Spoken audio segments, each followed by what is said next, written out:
yo, welcome back to another episode of Wrestling with the Homies. What was that? This man jumped like it was like a scary movie. He said, "Oh shit, we recording?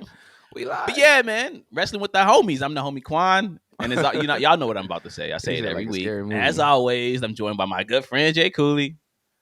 Here we in here, and my boy Sylvan the Don, aka Sylvan A. Smith, aka the man who's always mad. My angry boy Sylvan Q. What's good, bro? Yes, sir. What's going on, y'all? I'm embracing this. I'm always mad angle. The anger. I like this. This feels good. Is it an angle? Could be. I don't know if it's an angle, man. You know when angles turn into real life, it might be one of those. I'm not that angry in real life. You be mad. I be mad though. I do be mad. You be mad. You was mad at Tony earlier in the week. That doesn't count. I'm always mad at Tony. Always mad at Tony. That doesn't even count. That's like a cheap. Right. That's like a cheap shot. Right. But what's good with y'all, man? How y'all feeling, man? I know Cooley was sick. I'm sick. Yeah, my brother's What's sick. going on? I'm at the end of it. You at the end? I'm like a week and 5 days in it. I just got to clear the congestion out, and a week and 5 days, man. Yeah, man. That's a long time. That's a long time, dog. So I was the most of it I felt was Sunday, Monday. I couldn't even stand to walk to the bathroom, man. It was bad. But since then, I'm feeling all right. I feel like give me a couple more days and I'll be back. But yeah, man. I be getting sick. I get sick a lot. I hate it, but a lot, bro. Right, like. And I went and got a checkup, and docs pretty much told me that I just need to slow down because I'm always moving, I'm always doing something. I don't give myself enough time to heal and rest. And I feel like I get married to that whole grind mindset. You know, that mindset that has plagued our community for the last 20 years because everybody likes to glorify it. Like, oh, just work. We can sleep when we dead. Like all that bullshit. Yo, that's terrible for you, man. You got to get your rest in, bro. You got to allow yourself time to recuperate. You can't just be grinding all the time, bro. So that's what I'm trying to learn for this new year. I'm going to sit my ass down. You said what? Yeah, for real. I say you need that 8 hours of sleep, man. At least. 8 is a lot, though. I try. Get them whole foods in, man. You know what I mean? Right. Get them veggies. Get them grilled meats. Pause. It works. Them grilled facts. Facts. Them herbs, man. Herbs. Peas. Right. Yeah. But man, like, it's hard for me to sit my ass down. I like to be moving. I like to be doing stuff. Like, and we've always been like this since college. Because Cooley, you remember when we used to go to parties that would get shot up, and we would go to another party right after, just because it's like we needed to be doing something. Yeah, that's terrible, man. Yo, have I ever living like lunatics? Wait, hold on. Wait, can y'all see me? Am I showing clear? A little bit. Yeah, a little bit. Sometimes you without. Okay. I'm just making sure. Yeah. But yeah, man. Have I ever told that story of how we went to that party that got No, on this podcast, bro? I feel like I brought it up, so there's no better time to tell it than now, man. So, look, me and Cooley, we went to college together, right? We ain't no Sylvan back in these days. This is before it was Wrestling with the Homies. It was just the homies, know what I'm saying? And we got a homie named Gary.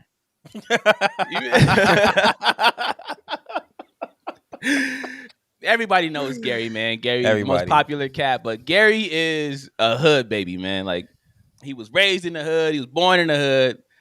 He loved going to the hood. So whenever we would try to figure out plots for the night, like house party, because we were some house party demons, that boy Gary would always pull up the most randomest hood spot for the house party. And we was young and dumb, so you know what? We was always in. So this one night, right? Gary brings us to some random house party. I forget where it was at. Was it like Crenshaw? It was like the Dons or something. I think it was a Dons. It was the Dons. We was in the Dons, man. And like, I ain't know nothing about what the Dons was. Like, I'm from West LA, born and raised. So like, I stay over in that section. I don't really venture around LA like that. So Gary had us out the way. We get to the party, right? And the party is fun. Like, we there, we drinking, we having fun, we doing our thing. At some point during this night, about 3-4 dudes come walking in hoodies, and they come storming in like they ready to get shit started, right? I don't recognize this. I'm having fun. I'm dancing. Cooley doing this thing. The homie Gary just comes around and just rounds us up like, yo, we gotta go. And we like, bro, why? Why are we leaving? We just getting started, you know what I'm saying? So Gary rounds us up. We walk out. As soon as we get to the front line, all you hear is pop, pop, pop, pop, pop. Bro, everybody runs down the street. We all run, and there's like a church on the end of the street, right? Always a church. It's always a church. Whenever you in the hood, it's always a church. It's a Popeyes on the corner, or it's a church. Mm-hmm. So there's a church. We run into that church courtyard. We hiding behind statues and shit. And we see the fat homie Matt running. Now, Matt, he's skinny now. Matt's nickname is Skinny Matt these days because he's lost a lot of weight. But back in the day, Matt was a big boy. So Matt come limping down the street running. We over in the courtyard yelling, Matt, Matt, Matt. Matt comes over. He hides behind the statues with us. Cops start circling the block, whatever. All that finally clears out maybe 30, 45 minutes later, right? So we all stand up. We all recapping the night of what just happened. And what's the first thing that comes out of somebody's mouth? So what we doing next? And of course, we capped the night off by going to the goddamn hookah lounge. Now, obviously, that was the wrong decision. We definitely should have called it a night and went our dumbasses home at that point. We were young, but man. We was young and we always wanted to be doing something, man. We was just addicted to This had to been like 2013. It had to be. It had to be like 2013, 2012. 10 years ago. Sheesh. Wow. And like the moral of the story is don't be like the homies, man.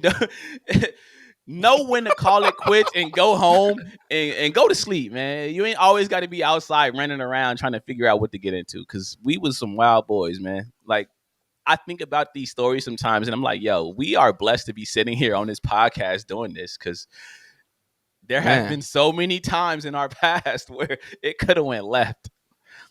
That's LA for you, man.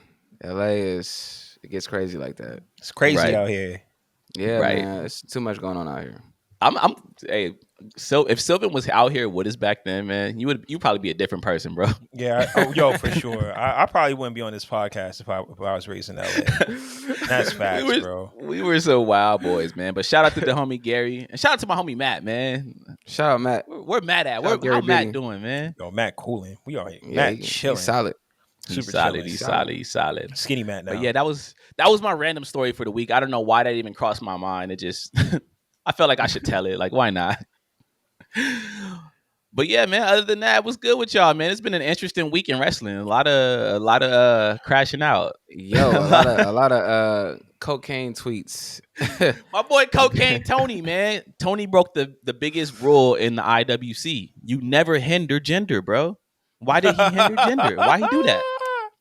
Why did he do that? It's the most I've ever heard Jinder's name, bro. It's kind of crazy. The modern day Maharaja. Respect that man. I honestly got to defend Tony Khan this week, though. I got to. Of course. I got to hear this. I got to. Wait, before I get into that, though, did y'all see the story about MVP knocking out Chris Jericho, bro? Yeah, I had no idea that happened. Shout out to MVP. MVP, please come on this podcast and give us that story because I really want to know what led to you socking out Chris Jericho on a cruise, bro. Chris Jericho KK got his ass knocked out, man. Let's get it Chris cracking. Jericho's been having a tough week. Yo, as it's he been should. Ugly for him, man. He still got a job. Yeah, of course he do. Racist. Very racist. Very racist man. Damn, I don't know if I want to put the racist jacket on. Yeah, him. we already know what time it is, man. Hey. But where did that come from, bro? I'm just saying, bro. You know, we know the vibes, man. We know the stories. We heard the tales, man. It's nothing new, bro. We know he don't rock with the, you know. Yeah, did he play a KKK member in a movie? Yes, in he a sure movie. Did. He sure did. And yes, it was supposed to be like Jay and Silent Bob, right? Yeah, not Strikes Back. It was the reboot, which was really fire. Yeah, it was really fire. It was fun. It was funny. Yeah. Wow. We saw that together, didn't we? Didn't we like all go to movies and watch that? I don't know, man. Probably. I don't remember. I feel like we literally all went to the all of the homies went to the movies and saw that. Yes, we did. We probably did. The one thing I remember, we went and saw the Marvel homie Shanghai, whatever it's called. Yeah, that joint was fire. It was. Oh yeah, I was about to say, why you reacting like that, bro? That I think we did see this. Qwan, you know why I'm reacting like that. I think we did see That's some homie talk, though. You know what I mean? Yo, shout out to everybody that was there. Everybody that was there. Yeah. That's definitely an insider that we're not gonna get into on this podcast. Straight up. Man, you an idiot, you an idiot, Sylvan. But man, I guess we got to get into Tony Khan, man. Tony Khan, man. Yes, we do. So if you've been living under a rock again, not even what was it? 8 days? Not even 8 days into the new year, my boy Tony Khan already crashing out on Twitter. He's already starting fights. He's already going at what is it? Bird avatars and anime avatars. Mm-hmm.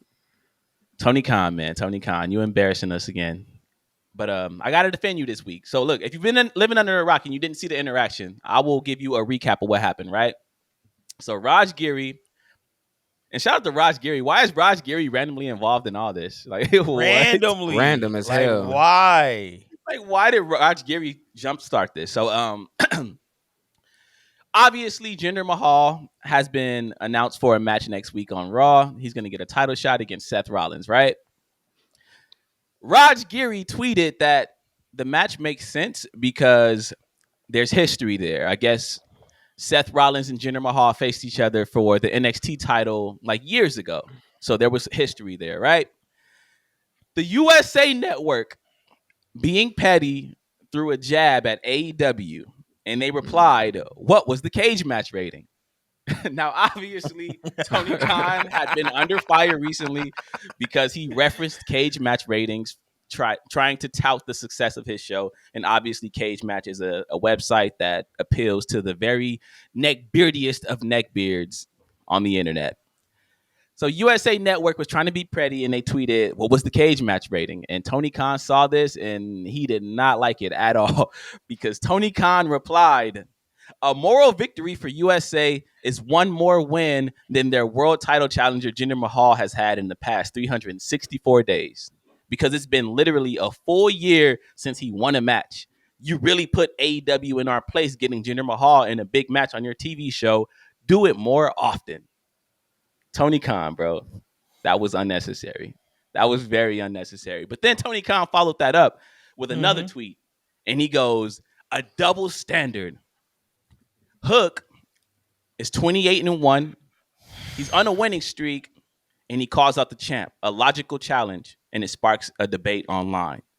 Jinder Mahal has literally lost every single match he's had for the last year. He immediately gets a title shot. Where's the rage? Hashtag AEW Dynamite tomorrow on TBS." Now, Tony Khan, you were definitely wrong for this because it just looks bad when somebody in your position takes shots at a wrestler, like someone that is in the field. You never do that, man. You just never do that because it's nasty. It's like if McDonald's takes shots at Burger King, we all get it. We all understand. We all laugh. But if the CEO of McDonald's went on Twitter and took shots at like a random cashier that works at Burger King, at that point it becomes nasty because it's like, why are you with your stature coming at a guy like that? Like it makes no sense. But to be honest, like I said earlier, I got to defend Tony Khan on this. I have to. I'm sorry, but I have to because number one, it's not like he was wrong.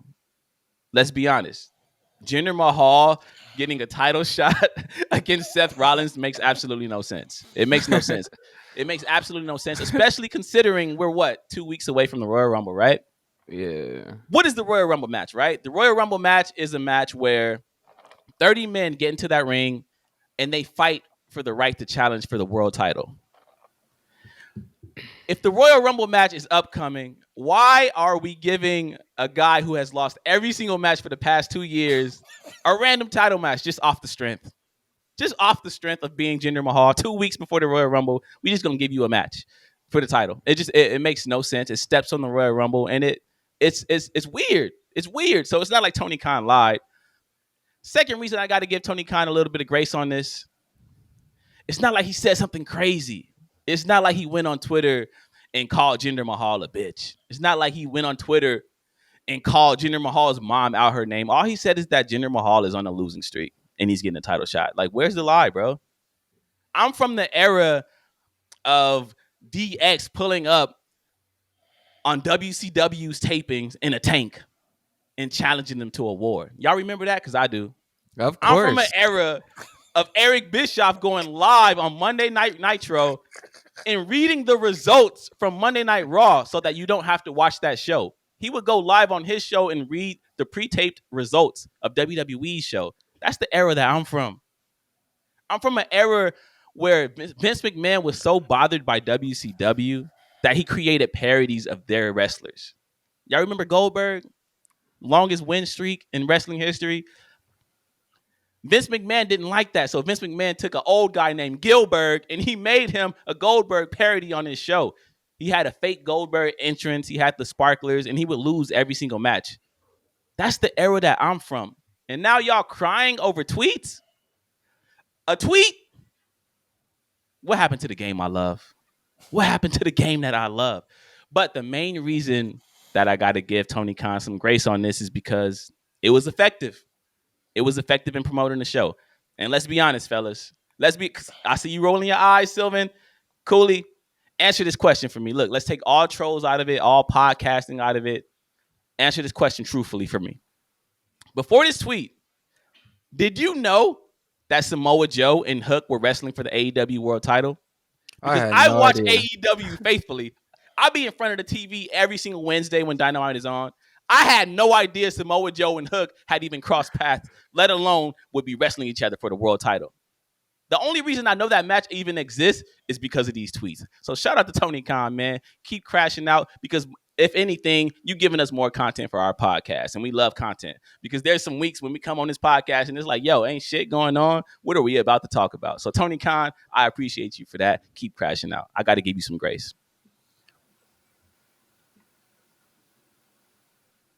Am I wrong? Crash out king. Are y'all really mad at Tony Khan for this? I'm not mad at this guy. It's just why? Why are you worried about somebody else's bookings and promotion? Like why? Why does this have to be on Twitter?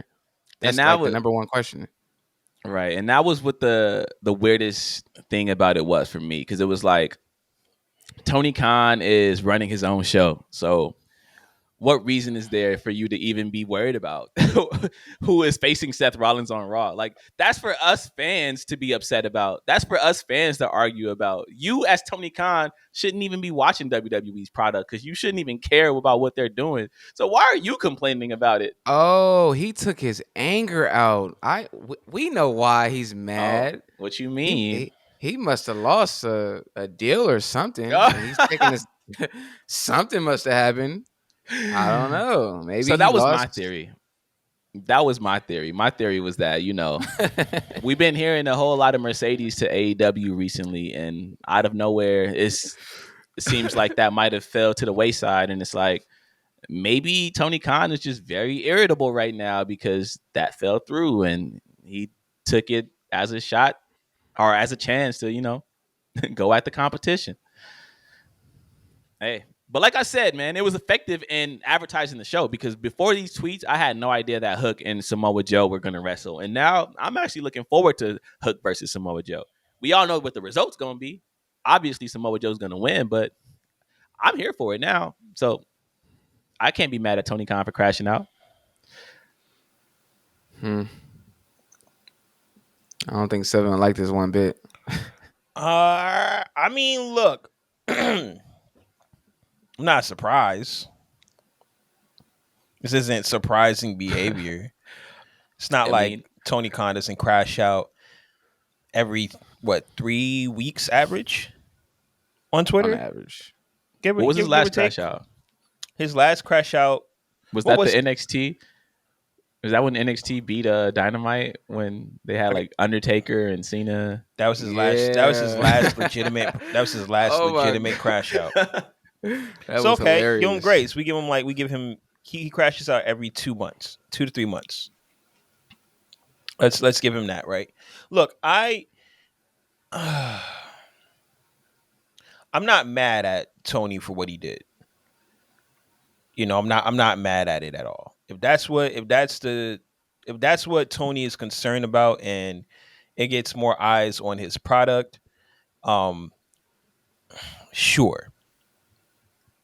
Here's my thing about Tony, right? Your product is just not in a good place right now. And I don't even want to bring this up. I don't want to bring this up. Do it.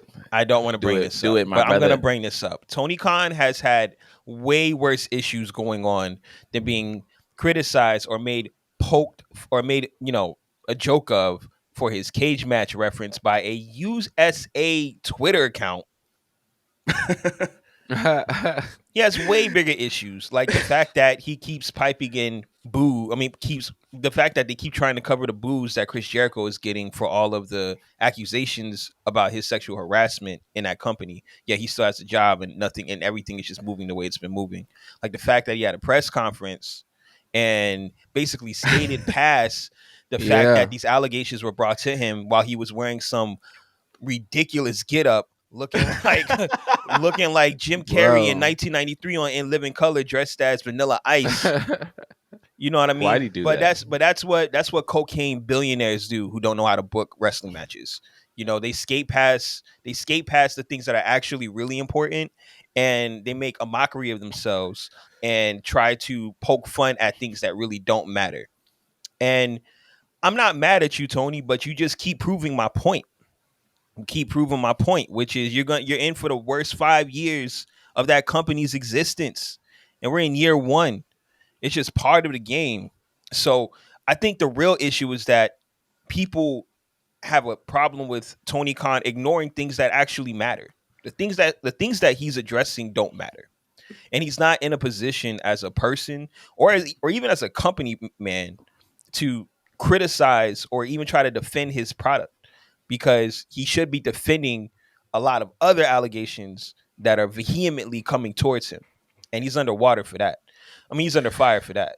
So that's number one. Number two, I mean, look, if you want to go at USA Twitter networks, you know, and you want to compare Hook versus Samoa Joe against Jinder Mahal versus Seth.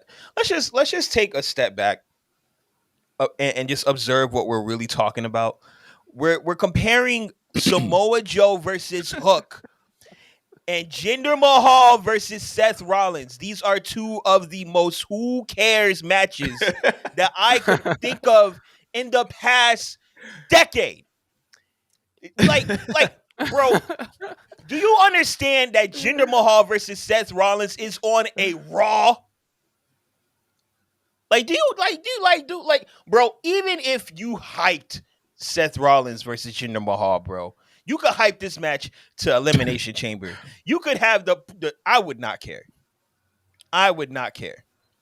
But you know what you did make me care about, Tony Khan? You made me care about Jinder Mahal. You turned this guy into Roddy Ricch with the box. Literally. You literally turned this guy into Roddy Ricch. That's crazy. And so I just look at you as someone who like just doesn't see the bigger picture. None of this really matters, bro. Like none of this in the grand scheme. Like this match is gonna happen with Seth Rollins versus Jinder Mahal, and we know what time it is. Jinder Mahal is gonna lose the belt. Seth Rollins is gonna move on, and we're gonna move on. We all know what's gonna happen with Hook versus Samoa Joe. It's a filler match. Hook is gonna lose. He's gonna lose to Samoa Joe, and we're all gonna move on. This isn't worth it. And you know how the internet goes. And as far as I'm concerned, you should be way more concerned about how the internet feels about you, because that's who you appeal to. Your competition doesn't care about the IWC. but your company is based off of the IWC. So I would just think twice, man. I think that was his problem, though. I think that was his problem because, I mean, from what he's saying, apparently there was a lot of backlash when Hook was announced for his title shot with Samoa Joe because apparently people were saying that it didn't make sense. Hook hasn't done nothing to deserve a title shot, so why is he getting it? So when he sees that Jinder Mahal is getting a shot at the title on the other show and nobody's saying a word, I can see why he would feel a way about it. The thing is, I didn't see none of that. Like I promise you, most wrestling fans had no idea that Hook was even getting a match with Samoa Joe. Like, let alone was criticizing it. So it's like, I don't know what Tony Khan's algorithms look like, but and who's he talking to? Who's he talking to? Like WWE fans, or maybe like I don't get it. Like, who is he talking to? Is he talking to his audience? Right, because look, I admit I am habitually online. Like, I'm always online trying to figure out what people are saying about certain things in wrestling because I like to be up to date. And also, like, if I'm gonna have a podcast with my boys, I got to be on top of my game, you know. So I like to see what the temperature is with a lot of stuff. And I saw nobody saying anything negative about Samoa Joe and Hook at all, bro. Like, I ain't even see niggas talking about that shit. Nobody knew, nobody cared. So it's like Tony Khan. Like I said, it was effective in promoting the match because now I know the match exists and I'm probably going to watch that match. But before that, like, nobody knew this was happening. So, like, why was Tony Khan so upset? Like, I really want to know what his algorithms look like. His For You page must be crazy. It ain't Shawn Michaels' algorithm. Apparently. We all know what time it is with that. HBK, baby. His algorithm look like mine, bro. Oh, man. But look, like I said, man, this match that Tony Khan was referencing, it does kind of undercut the whole point of the Royal Rumble a little bit. Because the whole point of the Royal Rumble is fighting for a chance to get a title match. And it's like, we're just giving out title matches to niggas who've been losing for 3 years. It kind of makes no sense. But at the end of the day, we going to watch it. It's not that deep. So Tony Khan, chill out a little bit, bro. I love you, but chill out a little bit, man. And you ain't got to... Don't hinder Jinder. Don't hinder Jinder. Jinder Mahal seems like the nicest guy. Like, I understand he's not one of those work rate guys that the internet loves. He's not a Johnny Gargano, but he don't bother nobody. Jinder Mahal be minding his goddamn business. So why are we own space? Yeah, so it's like, why are we going online to trash Jinder Mahal for no reason? Let him get his title match, man. He just had a big moment with The Rock, and he held his own. He looked good in there with The Rock. Some people are saying he outshined The Rock, so maybe this is just WWE rewarding Jinder Mahal for outshining The Rock, or at least being on the same level as The Rock when it came to that promo. Like, let's just give him his low reward. If he shows out, if he does a good job, then we can go from there. And if he doesn't do a good job, then he can go back to NXT and managing into share or whatever he was doing. But we ain't gotta crash out against him, man. And shout out to that USA Network intern, because it was probably like a 20-year-old intern that just felt the wrath of Tony Khan out of nowhere. He probably was excited as hell too. I feel like man, Jinder Mahal was basically made to look like a jobber against The Rock. He held his own. He did his stuck dizzle. We hadn't seen Jinder Mahal in a long time, and instead of him going away into the banishment of existence, Triple H was like, you know what? Let's just do a title match on Raw. You know, yeah, you'll lose, but like, let's give you your reward. Like, hey, have a title match. I mean, this wouldn't be the first time that a title match has been announced literally a week before Tony Khan. Like, Tony Khan, like the AEW does. I mean, need I remind you about Jon Moxley's like whole entire reign as champion in AEW? Like, the amount he was defending a title against Commander. And I mean. You know what I mean? Mason Wagner or whatever. I mean, so I don't really know who Tony Khan is talking to. I don't know if he's talking to his fans. I don't know if he's talking to AEW fans criticizing Hook versus, which I don't even know if that's a thing. Like, I don't know. But all I'm saying, I think it's happening on Rampage. It also doesn't help. I don't want to go on a tangent, but it also doesn't help that I don't care about Samoa Joe being champion right now.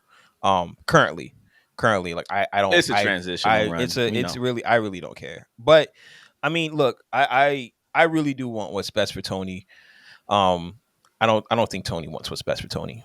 But what can I say? Look, and before we get out of this topic, man, I just want to say, whoever is running WWE's social media like profiles, they are problematic, man. They are problematic as hell, because this ain't the first time this has happened recently. Like, USA Network was under fire for the whole what's the cage match rating thing, which was funny to me. I just thought it was funny. But the Fox, don't forget about the Fox profile, who tweeted a picture of Bobby Lashley and the Street Profits and labeled it "Them Boys" on the anniversary of Jay Briscoe's death. That was kind of nasty, because in the wrestling community, we all know who them boys are, and it's the Briscoe brothers. So it's like, yo, whoever's running these profiles, y'all gotta stop being so goddamn problematic, man. I know it's fun to troll. I get it, because I was a professional troll at one point. I love the troll, but we can't just be trolling all the time, man. Because there's a level of trolling that's like, right. There's a line. Yeah, man. Right. But I want to know how y'all feel at home, man. Was Tony Khan right for this crash out, or was he dead wrong? Should he not have hindered Jinder? Let us know down below. And shout out to everybody who's following, by the way. I want to say Jamila Armstrong. She be going hard in them comments. She be going on YouTube? hard in them comments on YouTube. Yeah, okay. And the homie, damn. I hate when I get on here and blank on people's names. I'm gonna come back to you. I'm gonna come back to you, because you be going super hard in our comments, and I really do appreciate it. And I want to highlight you. Her name is Jamila, you said? Yeah, Jamila Armstrong, and the homie. I'm gonna come back to it. But he be going crazy in our comments, and I want to give him some shine. Know what I'm saying? Because he deserves it. We got our tribe, man. We got our tribe. They be holding. We got a homie tribe. We got a little wrestling with the homies tribe, just like brewing up, man. Yeah, man. Shout out to us. Yeah. Shout out to us. Cardboard HD. Shout out Cardboard HD. Oh, my boy Kane B. Kane B be going hard. Damn. Kobashi fan Sam, he be going hard. Oh, shout out to Kobashi too, by the way. Nigel. Yeah. That's what I'm thinking of. Nigel. My boy Nigel. I want to say there was a moment where you commented on probably every video that we had uploaded, like from episode 1 all the way to now. So like shit like that. From the bottom of my heart, shit like that. The fuck was that? Is that the bang, bang, bang, bang, bang? Shit like that. Y'all some idiots, man. Don DeMarco. Yeah, shout out to y'all, man. Yo, you know what I want to talk about, man. What do you want to talk about? I want to talk about hindering Jinder. Hell yeah, I want to talk about hindering Jinder. First off, I wanna take this back. I want to say this is 5 years ago now since Jinder Mahal was WWE champion. Has it been that long? Dang, it's got to be, bro. It has to be 5, right? 2000. God damn. It might have been 2019 or 2018. Okay. I think so. I'm not entirely sure. Let's take it back 5 to 6 years ago, man. Look, I remember when Vince McMahon sniffed a pound of cocaine and was like, you know what would be great? If we put this belt on Jinder Mahal before Crown Jewel, so that we have so that we can build out our audience. Wait. I just got to correct you. It wasn't before Crown Jewel. It was before a house show in India. There you go. Absolutely. Before a house show in India. Now, let's just take a step back and say that's insane. The fact that this was for a house show in India is actually even worse. This is actually like more out of control than like this is crazy. So, yo, Vince is an absolute maniac, dog. I get it though. Low key, you kind of get it. What a maniac, bro. Anyways, look, I remember that time. And I remember the WWE universe. I remember wrestling in general. People hated it. We did not like it. Everybody was very upset about the fact that Jinder Mahal was being basically forced down our throats. Pause. Yeah. But he was being forced down, our throats. We had to actually deal with this guy. Now, to me, I liked him. I like Jinder Mahal. I've always liked Jinder Mahal. I've always thought Jinder Mahal was cool. And the reason I thought Jinder Mahal was cool was for one reason and one reason only, was because of the modern day Maharaja gimmick. I thought that saying, I thought it was fire. I thought there was something there that if it was actually taken seriously, he could be a real serious contender. And he had the look, man. This guy was like, this guy is 6'5" at least or something like that, like built like a freaking linebacker. His presentation was amazing, and he got some pretty solid wins. But the real spoke, and us wrestling fans, we basically trolled him out of here. We basically made fun of this gimmick, and it wasn't because he wasn't good or because he didn't have the look or he didn't even or because he was bad on a mic. It was just because we hated the fact that we knew why this was actually happening. You know, we knew why this guy was being put in position, and it didn't feel authentic. That was back when we were still high off of the Daniel Bryans in the world, where we wanted things to feel like it made sense because we cared and we were pushing the narrative rather than WWE pushing the narrative. Mm-hmm. So we were single-handedly, in my opinion, responsible for taking a real legitimate talent, not only out of a championship, not only out of the main event picture, but kind of off of the company. This guy hasn't been on TV for a very, very long time.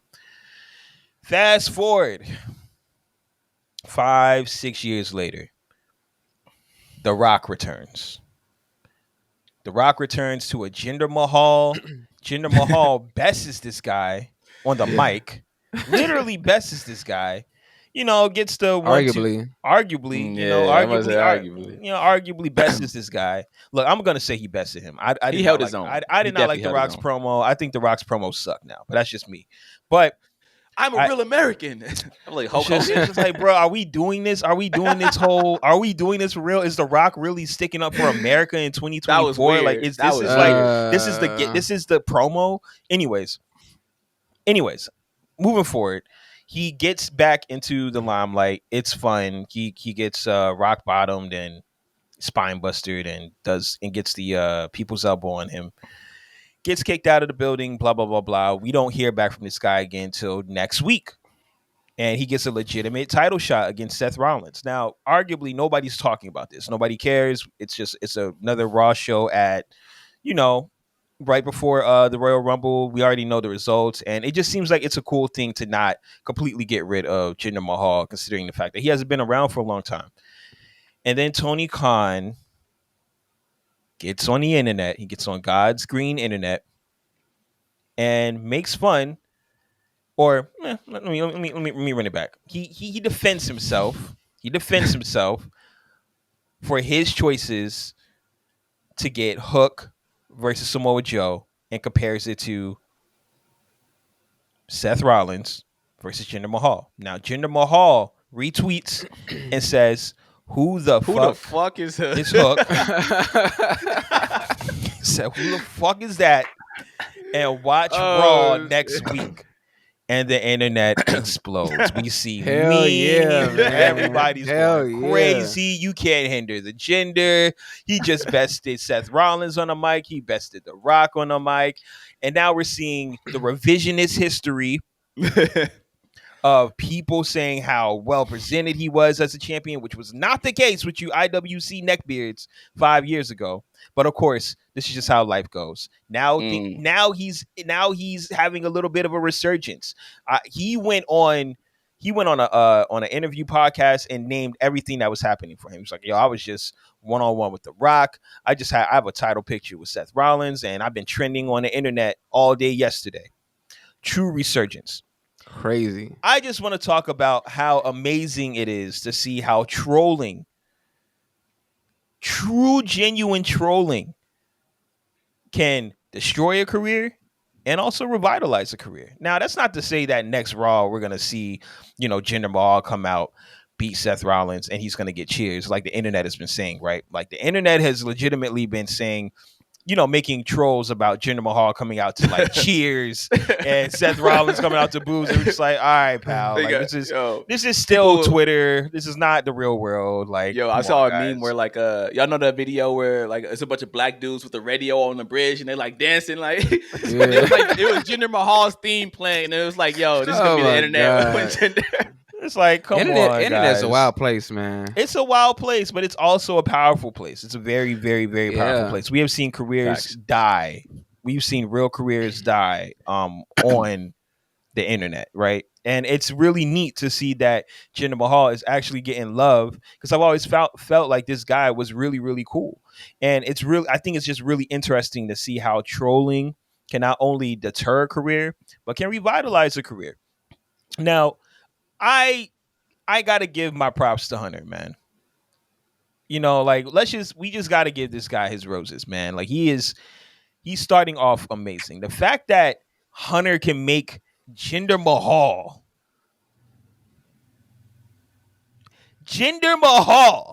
the fact that he can make Jinder Mahal relevant.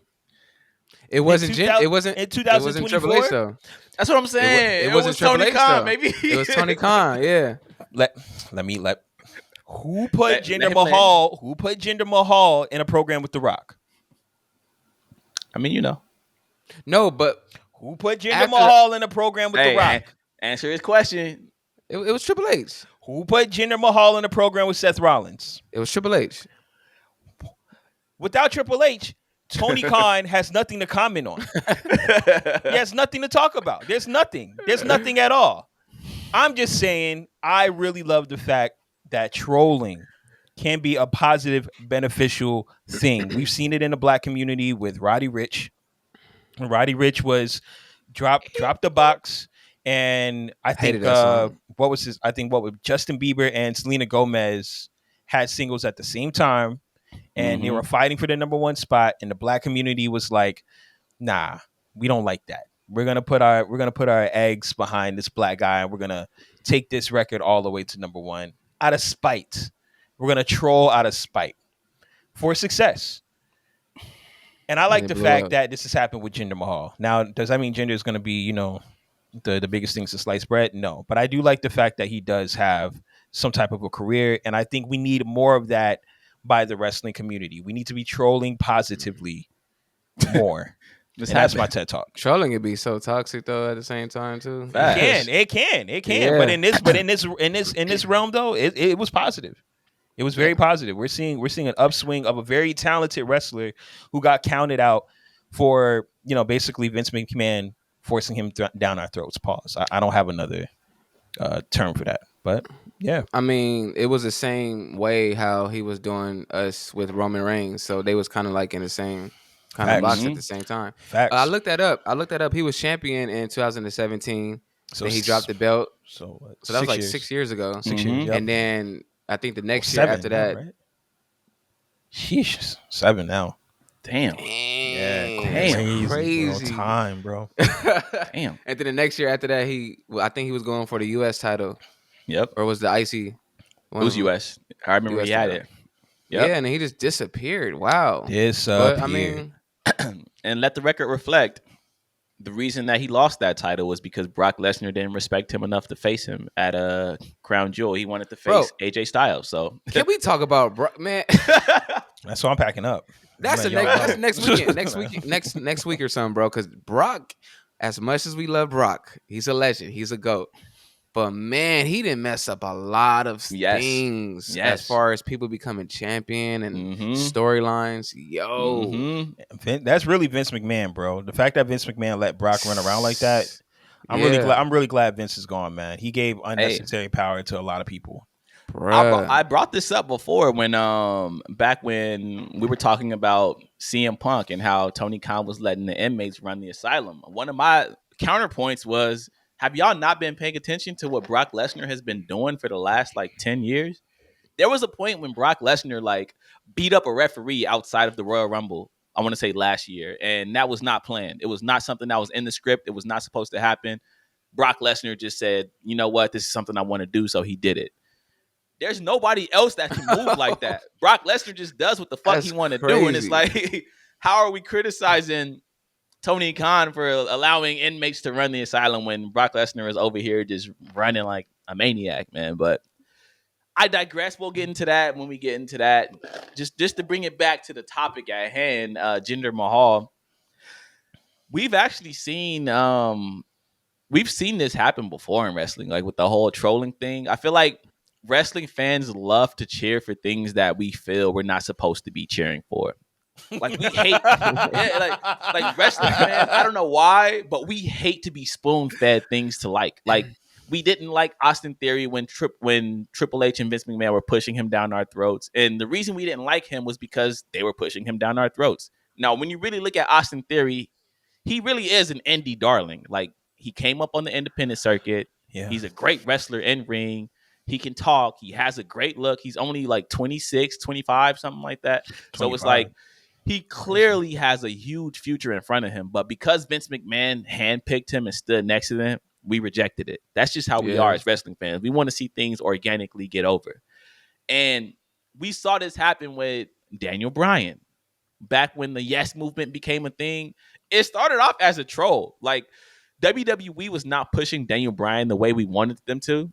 So we just started saying yes, yes, yes all through the night. Like we hijacked shows and just chanted yes and Daniel Bryan. And it got to the point where like it went from a troll to being real life.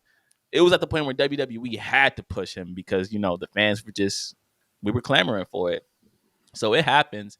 I don't think that Jinder Mahal is going to come out on Monday and get like a standing ovation or anything like that. Like this is definitely still very confined to the internet. I would be I would be laughing so hard if that was true. I would not. I highly doubt it, but if that were to happen, I would. There's nothing in life. Hey, like there's nothing. I think he's gonna get cheered, man. Nah, it's bro. Not gonna happen, no bro. way.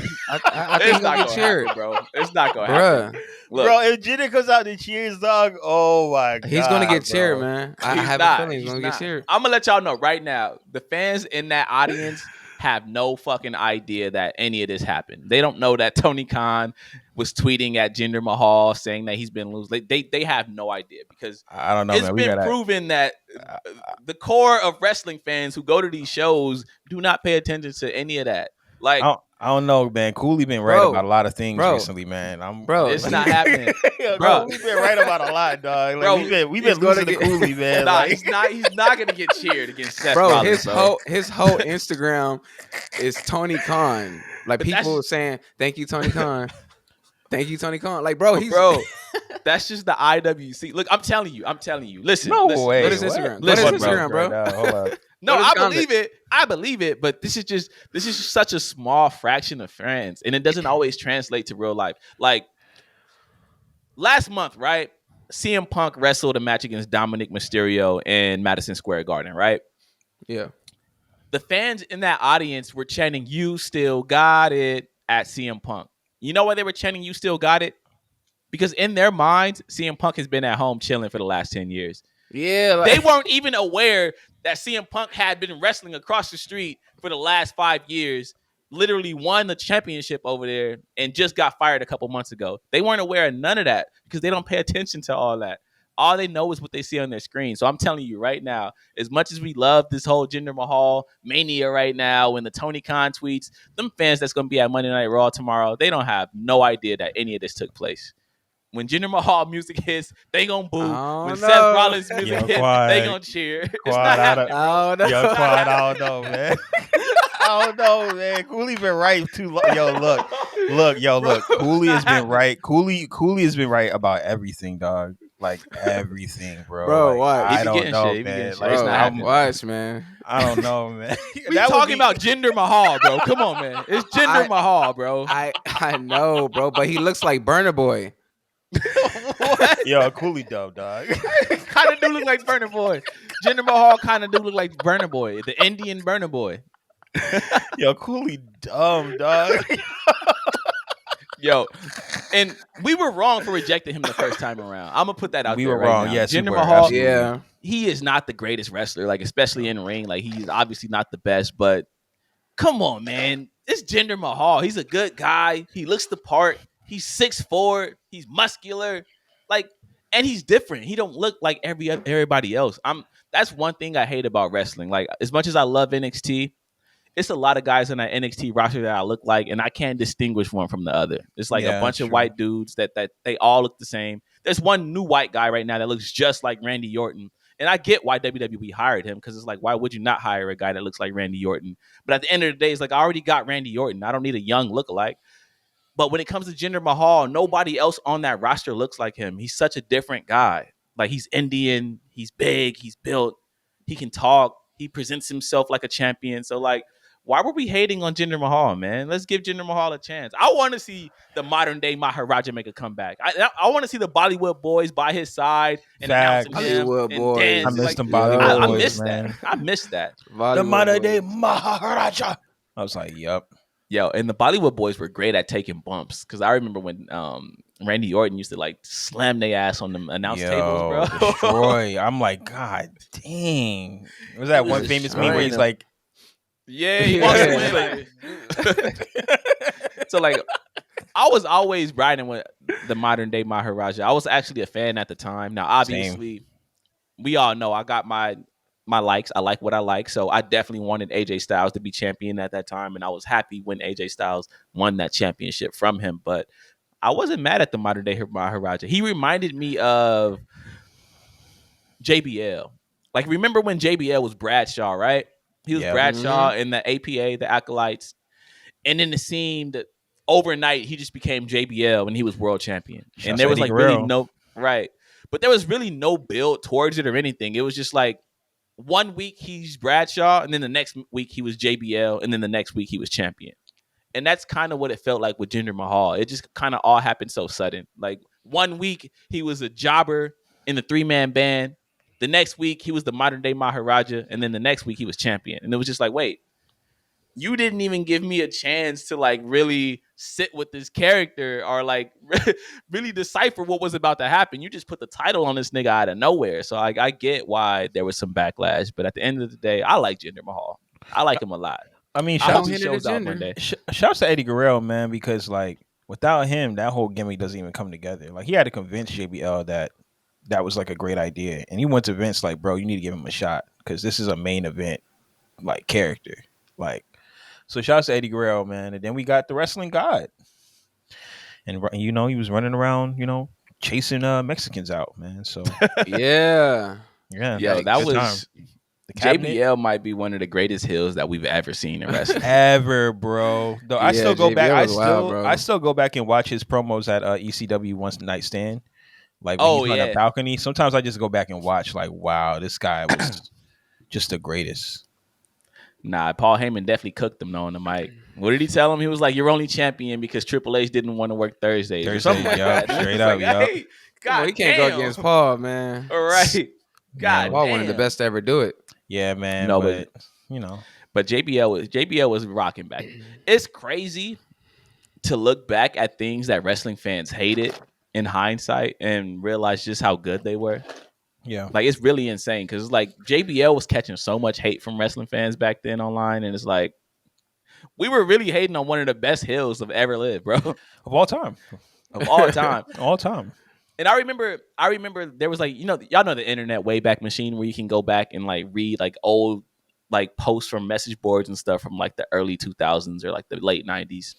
I remember on some wrestling forum someone posted one, and it was like literally a message board from like the Attitude Era, like 1999, 2000. And people were on there like hating on Kurt Angle, bro. Like I guess this was when Kurt Angle was like a rookie in pro wrestling, and people were hating on the Kurt Angle character and saying that like it was forced and it was corny. And I'm like, damn, did they know how wrong they were, bro?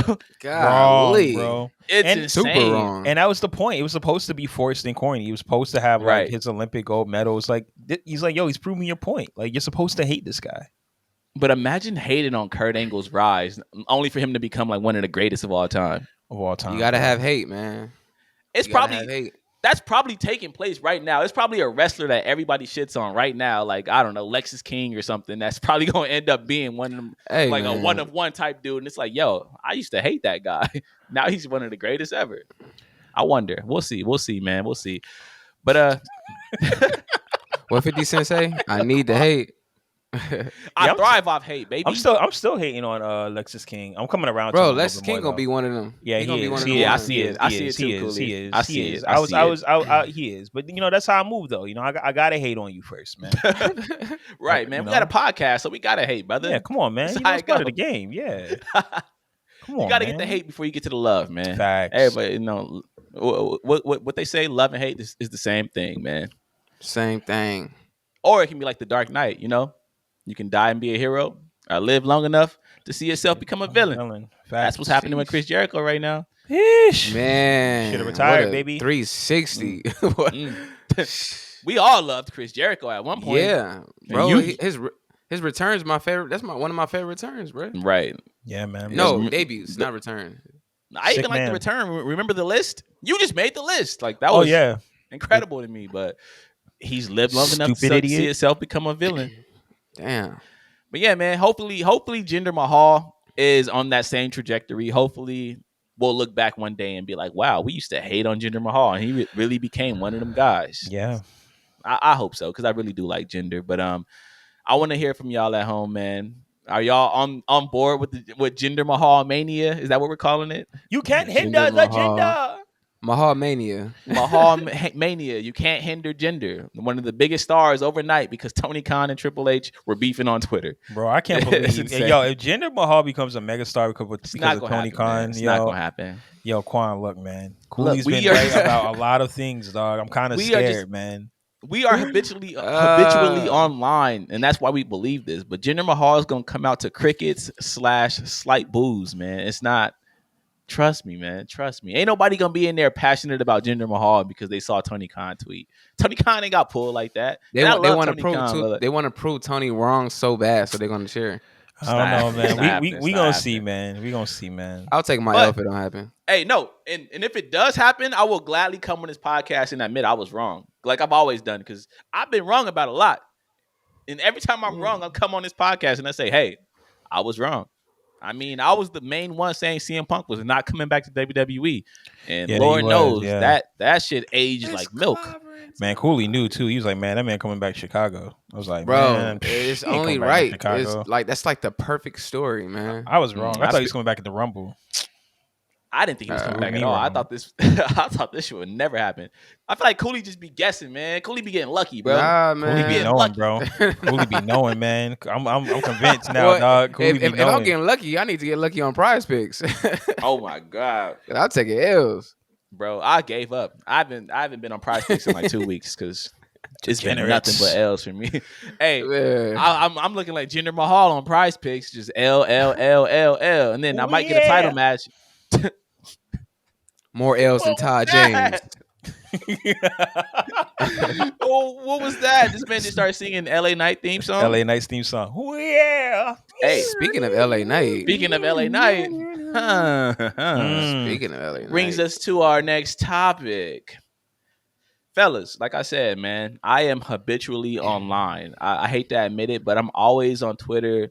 I'm always on Instagram because I love to stay up to date on what's going on with wrestling.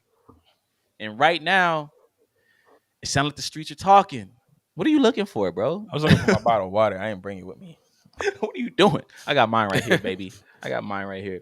But no, right now, the streets are talking. And the streets are saying that LA Knight is falling off. Whoa. They're saying that LA Knight's momentum has stalled. Fellas, do we agree with this narrative? Is the IWC correct? Has LA Knight fallen off? Have they been to a show? I know, right? Like I feel like LA Knight is still getting very loud reactions, and like people are still very much behind LA Knight. But I can see why people are saying this because at one moment, LA Knight was like the hottest name in the entire industry. Like everybody couldn't get enough of LA Knight. That's all everybody wanted to talk about on podcasts. You go to live shows, everybody's just screaming out, yeah. At one point, he had 4 of the top 5 selling shirts in the company. Like, he was the hottest thing going in pro wrestling. But, at the end of the day, I know we like to say that Tony Khan treats wrestlers like toys. He'll get a new toy. He'll play with it. He'll be obsessed with it. And then he'll throw it away for a new toy. We love to say that Tony Khan is like that, but honestly, wrestling fans are the same way, man. The wrestling fans are the same way. I'm sorry. Like, we loved LA Knight at that moment. We were all obsessed with LA Knight at that moment, but a lot has happened since then. Like, for one, CM Punk returned to the company. Yep.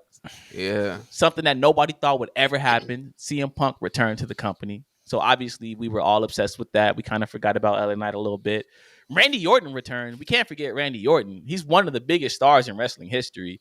We kind of forget that because his return was kind of overshadowed by CM Punk's. But Randy Orton also returned. So obviously he's moving a whole lot of merch right now. The Yeet movement caught on. Nobody saw Jey Uso's Yeet catching on the way it has, but like Yeet is so over with the crowd that, it's little white kids out there screaming out Yeet. No Yeet. So right now, Jey Uso is hot. And oh my God, R-Truth. Oh my God. R-Truth is, bro. Who the hell saw this coming?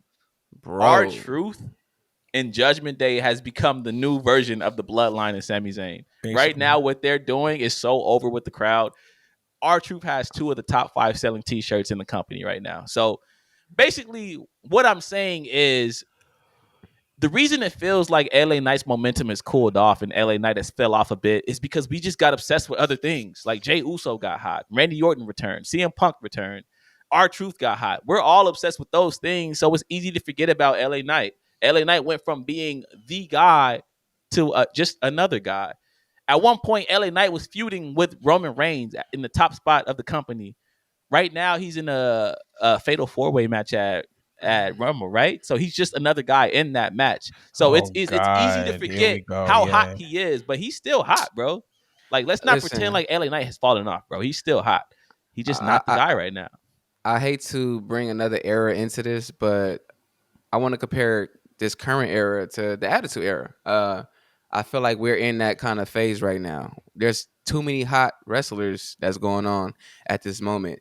And a lot of the internet is relying on this merch list. So if they don't see LA Knight's name on this merch list, he's fell off. I was just at a house show 2-3 weeks ago, man. That man has not fallen. Like, it was loud. I was like, whoa, this is insane. That was my first time seeing him. I'm like, bro, this is insane. You know what I'm saying? Have you ever thought that his merch been sold out? And that's probably why he's not on the list? Maybe. That's a possibility. I don't know about all that. He hasn't had new merch in a long time, so maybe it's just been sold out. Yeah, but Cody Rhodes ain't had new merch either, and he still be moving. Damn, LA Knight, I was trying to. But the thing is, right? Like I said, right now Jey Uso is just having a moment. Like, nobody predicted Yeet would catch on like this. Hate it. Nobody predicted that R-Truth would be a part of Judgment Day and it would just get over to the point where R-Truth was the top seller. I don't think R-Truth has ever been the top seller in WWE as far as merch. And right now, R-Truth is selling more merch than anybody because that Judgment Day thing with R-Truth is over. They're having moments. Just let them have their moment. Ain't nothing wrong with somebody else being able to get plugged into that top spot. That don't mean that LA Knight is not hot anymore. It's just other people hotter right now. I really love the Judgment Day, bro. Oh, yeah. I love him, man.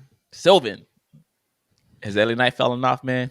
No. Your guy. People don't momentum stalled. No, people don't understand the definition of falling off. That's just number one. Like, let's just keep that. So what's the definition? What would be falling off? What would LA Knight falling off actually look like? LA Knight falling off would be him maybe feuding with.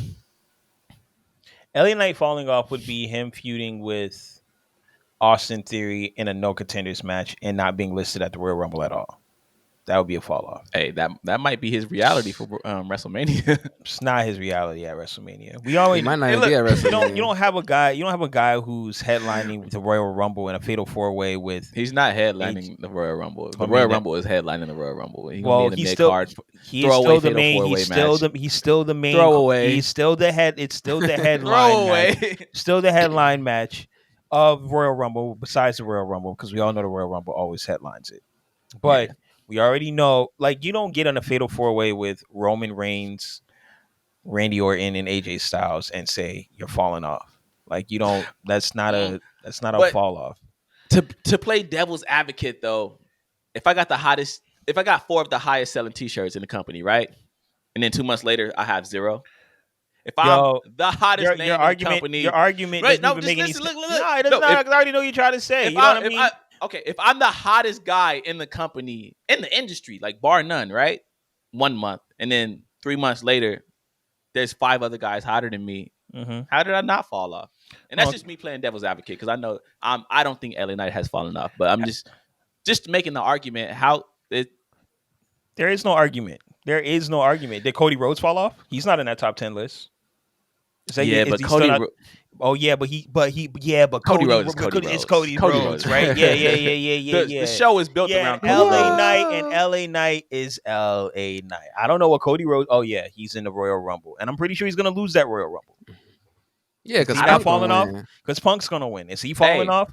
You don't want my actual thoughts on this. Has Cody Rhodes been in a title contenders match since WrestleMania? No, not at all. Yeah, but the show is centered around Cody Rhodes. I'm just saying the show's not centered around LA Knight. But right now, LA Knight is one guy in a fatal 4-way match. This isn't a fall off. It's not. I'm sorry. At the end of the day, he's not, and he's not just in a fatal 4-way match. You keep saying that. He's in the fatal 4-way match with 4 of the hottest. But he's one guy wrestlers in the match in the world. This is not Roman I don't know what Cody Rhodes is doing. LA Knight. I'll tell you what Cody Rhodes is doing. He's gonna go to the Royal Rumble and lose to a guy who just came back after being retired for 10 years. If that's not a fall off, pal, then I don't know what is.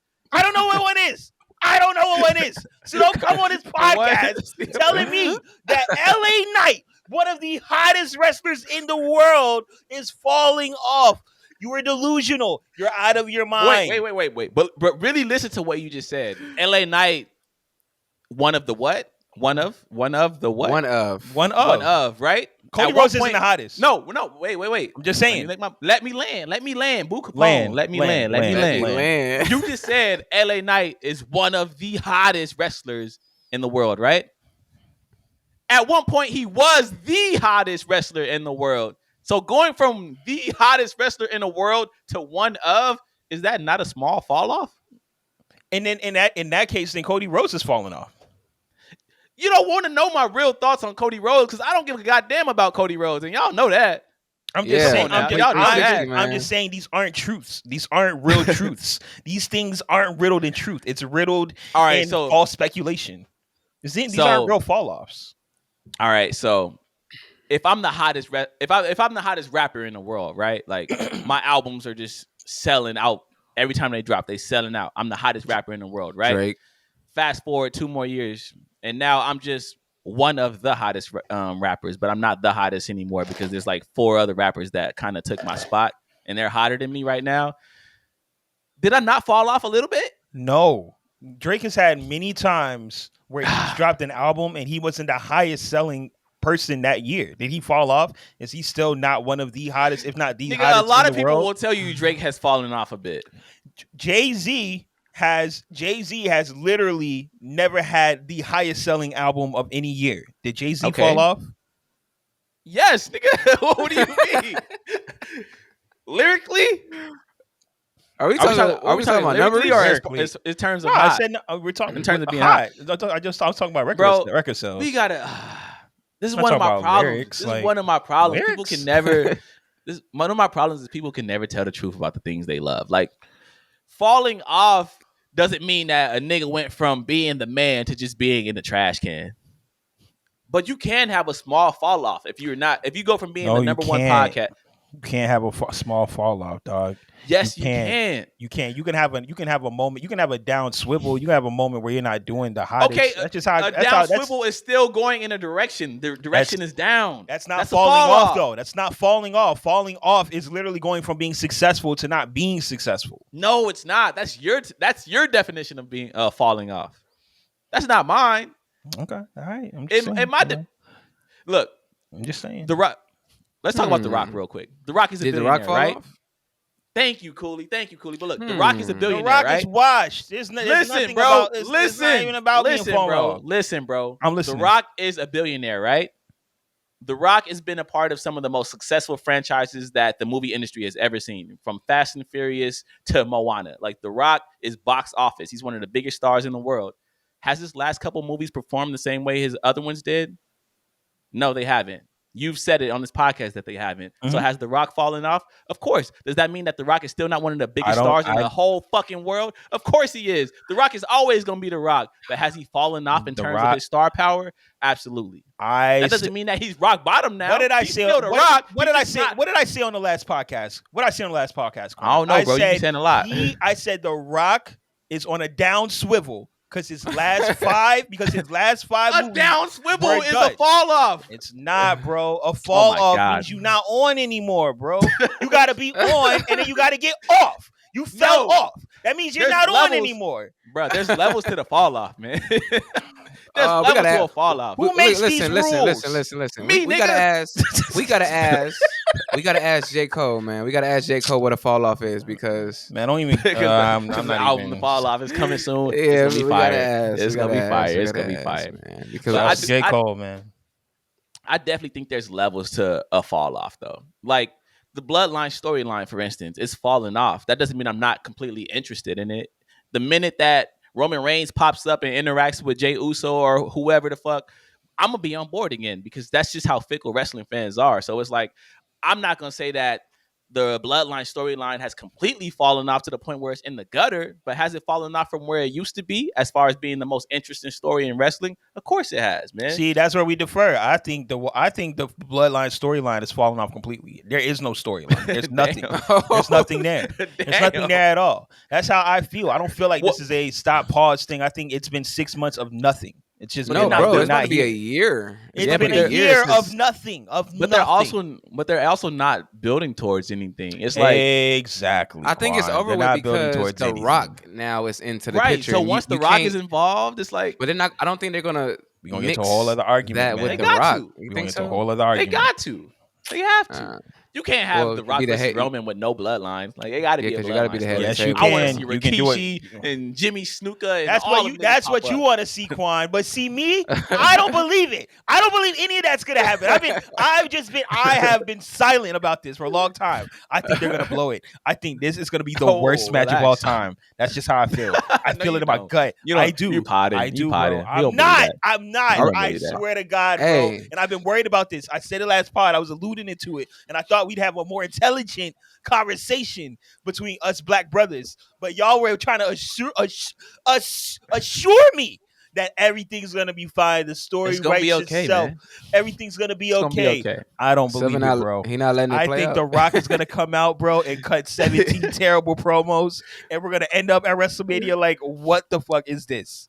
I kind of feel that. Are we going to Mania? Hey, if The Rock and Roman finally gets announced for Mania, we going to Mania. I'm not missing that. we gotta. We're going to Mania. We gotta buy the tickets before they announce it. You're not wrong. You definitely not wrong. To. I got a feeling though, tickets might be cheaper on the day of, because a lot of people might end up there's tickets. A lot of people might end up being like, "Yo, that this is just too much to pay for, like traveling and hotel room. I'm just gonna sell these tickets for the low." And that's when I swoop in, like, "Yo, give me that, bro." They gonna sell them tickets for a lot just because of the circumstances. Yeah, The Rock. Right. I mean, The Rock is The Rock now. The Rock was who he was in 2012, but The Rock now, I mean, forget about it, yo. I can't believe this man really sat here and said that LA Knight has not fallen off at least a little bit. That's crazy, man. That's crazy. Hasn't, but that's just me, though. Like, at least in my opinion, there's levels to a fall off, because there could be a fall off to where, yo, you used to be the man, but now you still hot, but you're not the man no more, because there's other new people that took your spot. Like Jay-Z was the nigga at one point, and then Drake came along, and it's like, all right, Drake is the nigga in hip hop now. So yes, Jay-Z has fallen off from his stature a little bit, but he's still Jay-Z at the end of the day. Don't fall off from your stature when you're at that level, man. Like things happen the way they happen. It's like the natural progression of like life. Oh my God. People come in. So has LeBron James not fallen off? LeBron James is LeBron James, bro. Like, he's not going to be the same character he was. LeBron James That's not a fall off, though. It's not a fall off. It's just a natural progression. So is LeBron James? You know what's a fall off? You know what's a real fall off? What? You know it's a real fall off. What? Ben Simmons. Baby. That's a fall off. That's called a fall off. That's going from being wow, look at this guy. He's supposed to rival LeBron James to being nothing. There's levels. Ben never was that guy. He just even worse. Potential to be. Even worse. Look, there's levels to a fall off, bro. Because obviously, year 20 LeBron James is not going to be the same as Miami Heat prime LeBron James. His talent has fallen off a little bit. Like, gone are the days when LeBron can just come out and control a game for 48 minutes and win you the game just off his back because he's that good. Like, LeBron's not that anymore, but at the end of the day, LeBron James is still LeBron James. He's still one of his numbers ever. His numbers are still the same. That doesn't mean that he hasn't fallen off from where he used to be, though. He's not. He's still not. He has not. LeBron will tell you himself that he's fallen off from where he used to be, bro. LeBron will tell you that he's not who he used to be, but he hasn't fallen off. He's still LeBron James. If he's not who he used to be, that means he's failed. That doesn't. If he's not living in the gray, you living in the gray. You in the middle right now. You know what I mean? Okay, it's one side or the other side. You either on or you off. You can either go up or you can go down. You know who bro. fell off? Chameleonaire fell off. You know what I'm saying? He's not here anymore, and he's gone. Why is Chameleonaire catching strays? Because I just saw him with E40, and it was the most relevant thing. I thought that was Frank Ocean. Yo, why did they say that was Frank Ocean? Why did they do that? Also, shout out to you, Chameleonaire, man. Shout to you. Y'all haven't seen it, man. Legend. It was some random rap blog tweeted a picture of E40 and Chameleonaire, and they said it was E40 at the Warriors game with Frank Ocean. Yo, Frank do kind of look like Frank Ocean. Frank do look kind of like Chameleonaire with a beard, though. And shout out to Chameleonaire. Right and Dirty, a classic. It is a classic. That whole album was a classic. There's a lot of classics. I'm going to show you how to get your shine on. Yeah. That was hard. But come on, man. Y'all got to admit, there is levels to falling off. You don't think so? Cooley. Is there levels to falling off? That's a tough angle, man. We the on you off, man. At some point, you can only go one or two ways. You can either go up from where you are, or you can go down from where you are. If you're going up from where you were, then that means that you're still rising. If you're going down from where you were, that means you're falling. Like me personally, I think Drake fell off. But when you look at the numbers, he didn't. He still sells more than everybody else. Yeah, so it's like he just don't sell what he used to sell. Because he didn't fall off. That's why. Yeah, Drake has had literally his album sales decrease since Views. Every single album has been decreasing. He has literally sold the lowest amount of albums from an official album in his first week ever with For All the Dogs. Has he fallen off? No. He's still Drake. Yeah, Sylvan is just saying this because I think he fell off. Sylvan is honestly just saying this because he likes LA Knight, and it's hard for Sylvan to tell the truth about the things he likes. I've noticed this about him. He just can't. He can't see the truth when it's right in front of him. You just trying to pod. You just trying to pod. Nah, because it's okay. This wasn't about LA Knight. You try to get me.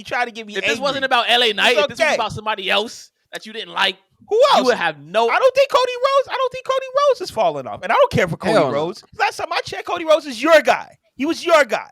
You know what I mean? He was your guy. Keyword was, bro.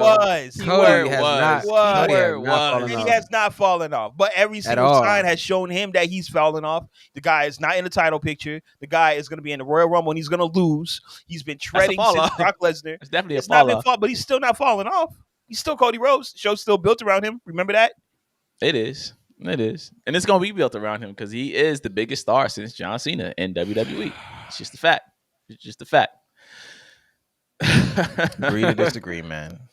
I can't believe we got that heated about a topic that we pretty much agreed on in the beginning. We found a way to disagree. I like it. I rock it. I know, right? It's the art. It's the sport. It's the sport. I just want y'all to tell the truth, man. Like, we don't live in a gray area. Maybe fall off here, is man. the wrong word. Maybe fall off just has too much of a negative connotation, and that's why people take it the way and they feel like they have to defend it. So maybe fall off isn't the right phrase to use, but it's like you can't sit here and tell me that. Down swivel is the better word. All right, so down swivel. So definitely LA Knight is on a down swivel compared to where he was a month ago. Yes, absolutely. All right. He has not fallen off. All right, but he's on a down swivel. We all agree with that. We all agree with that. Okay, cool.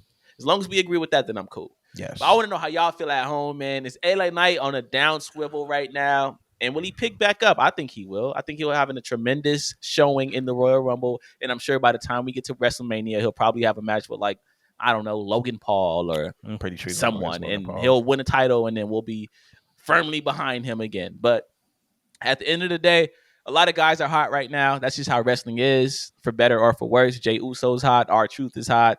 Roman Reigns is still hot. Randy Orton is back and he's hot. And oh my God, CM Punk is the hottest thing since sliced bread. So it's like, God, man, you just gotta find where you fit in and keep it running, man. CM Punk, bro, he really here. Yo, he's really here. He's the man. Right. And it's crazy because I remember Cooley mentioned on this podcast before that LA Knight, he wasn't too comfortable in the spot that he was in because he still had his head on the swivel and he felt like, you know, my spot can be taken at any given moment. And it's looking like, damn. Yep. Now I get it. CM Punk. I get it. That's crazy. Yo, and The Rock is here. You know, let's not forget The Rock. Bro, The Rock could literally like enter the Royal Rumble and win. God like, damn. Like, why is there so many hot motherfuckers in wrestling right now? Hunter, man. And that's who, and you know, The Rock is essentially a part of LA Knight's whole thing. So it's like, we have The Rock. Man, I know Punk got to be heated too because The Rock is literally coming back to headline WrestleMania again, bro. Luckily, it's 2 nights now though, so the Punk can still get his main event. Yeah, but we know the real main event. Nah, I ain't gonna let y'all do that because the night one main events are still a thing, man. Like, let's be honest. Like, night one last year was fire. Yeah, that was low key better than night two's main event. Oh yeah, well, we know the real main. Let's show some love. But we know what the real main event is. We know what it is, man. Let's not lie to ourselves. Rock versus Roman, you can't. And apparently, like Cooley said, this shit ain't going down that Elimination Chamber. Cooley do be right, man. Cooley be right, man. Cooley be right, dog. I'm telling you, dog. Hey, maybe Jinder Mahal is gonna show up and get like a standing ovation because can't handle the Jinder. Right. He said there was no way this was happening in that chamber, and lo and behold, it has to be WrestleMania. Like it just has. The Rock is just he's WrestleMania, man. I get it that in Aussie, I get it, 70,000 people. I get it. But we're going to be asleep. Come on, man. Yeah, bro. We're going to be asleep, bro. You're not waking up at 3:30 a.m. to watch Elimination Chamber? I'm not waking up at 3:30 a.m. to fix a sandwich. So, no. Right. I'm not working at 3:30 a.m. at all. Facts. Yeah. Facts. Man. Australia, though. Australia's going to be crazy. Just and on his show, on the Young Rock show, he said, a match like this only can only take place at WrestleMania. That arena looks crazy, by the way. That arena in Australia that that WWE's doing, that's a big ass arena. So I know it's gonna look crazy. And right now they've only sold like 45,000 tickets, and I think that arena can seat like up to 70. So they still got a ways to go if they trying to. You better announce The Rock or something. They better announce something. Year. Yeah, it's gonna be crazy.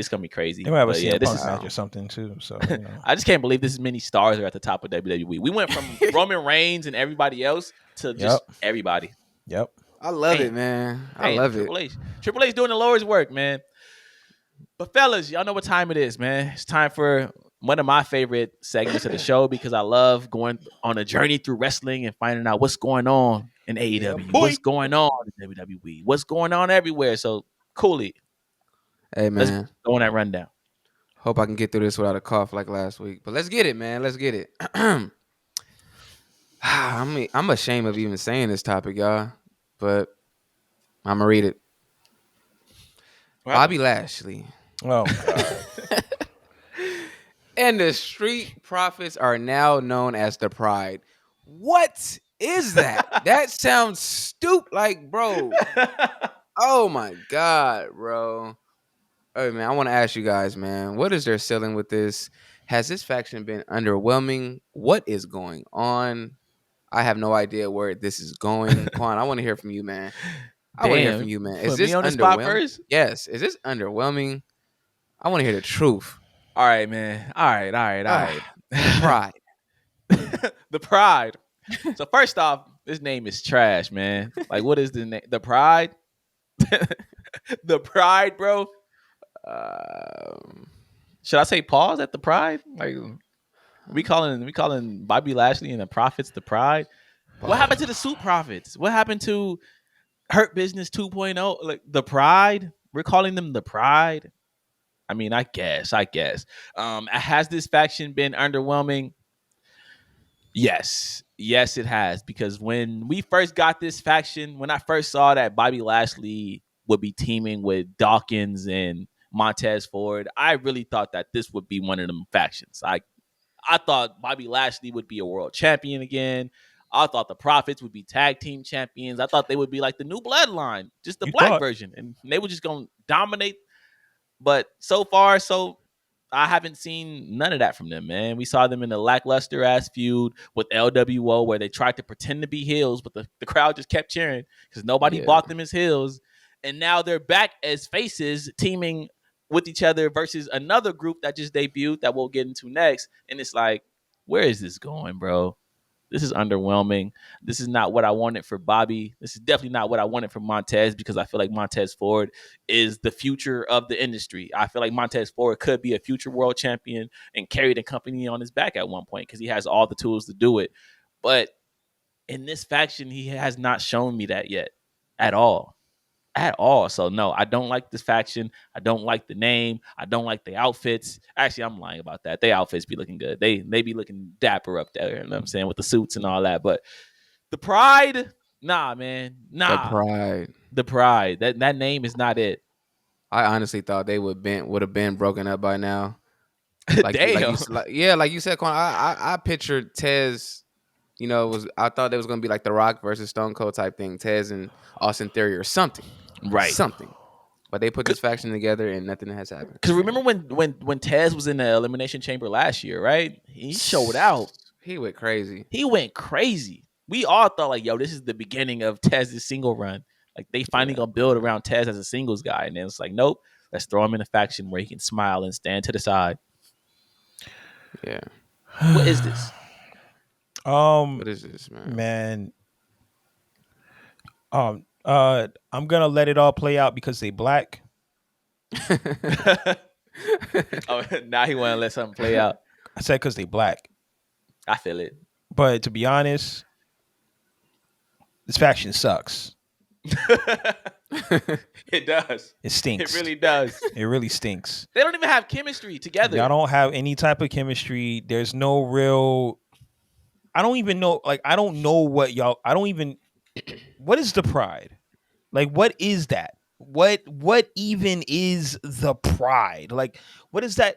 It's because you have pride in your. You take pride in yourself. Is that the? It's like the angle you're going with, like the shtick that you guys are going with, like the pride, like that. Like, who buys a T-shirt?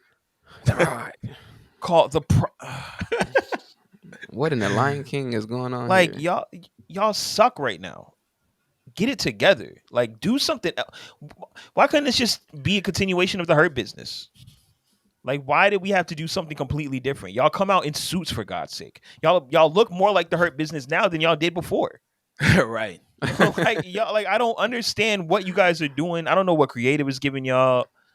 I pray to God you guys didn't come up with this, because man, if y'all did, y'all should just let creative give you guys things, because you guys suck. But if this is a creative thing and y'all just got something and y'all got to make it work, then I'm gonna let it play out, man, because y'all brothers, man, and we want to see y'all win. But right now, y'all suck. And why is Bobby Lashley the mouthpiece? Like, we all know Bobby Lashley can't talk. And I love Bobby Lashley. I love Bobby Lashley. But he can't talk. He checks every box, but on the mic, he's not that good at talking. Yeah. So why is he the mouthpiece? He's more over than everybody, though. And but still, he ain't got to be the mouth.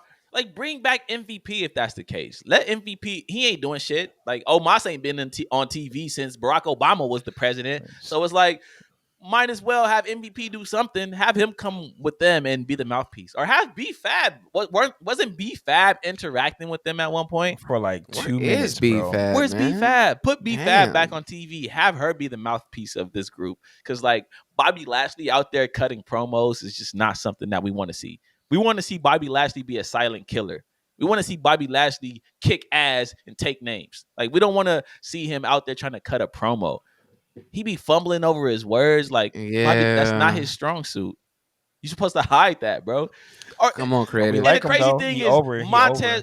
Yeah, he over. But the craziest thing to me is that Montez Ford is right there next to him, and we all know Montez Ford can do his thing on them sticks. He is the talker of that group.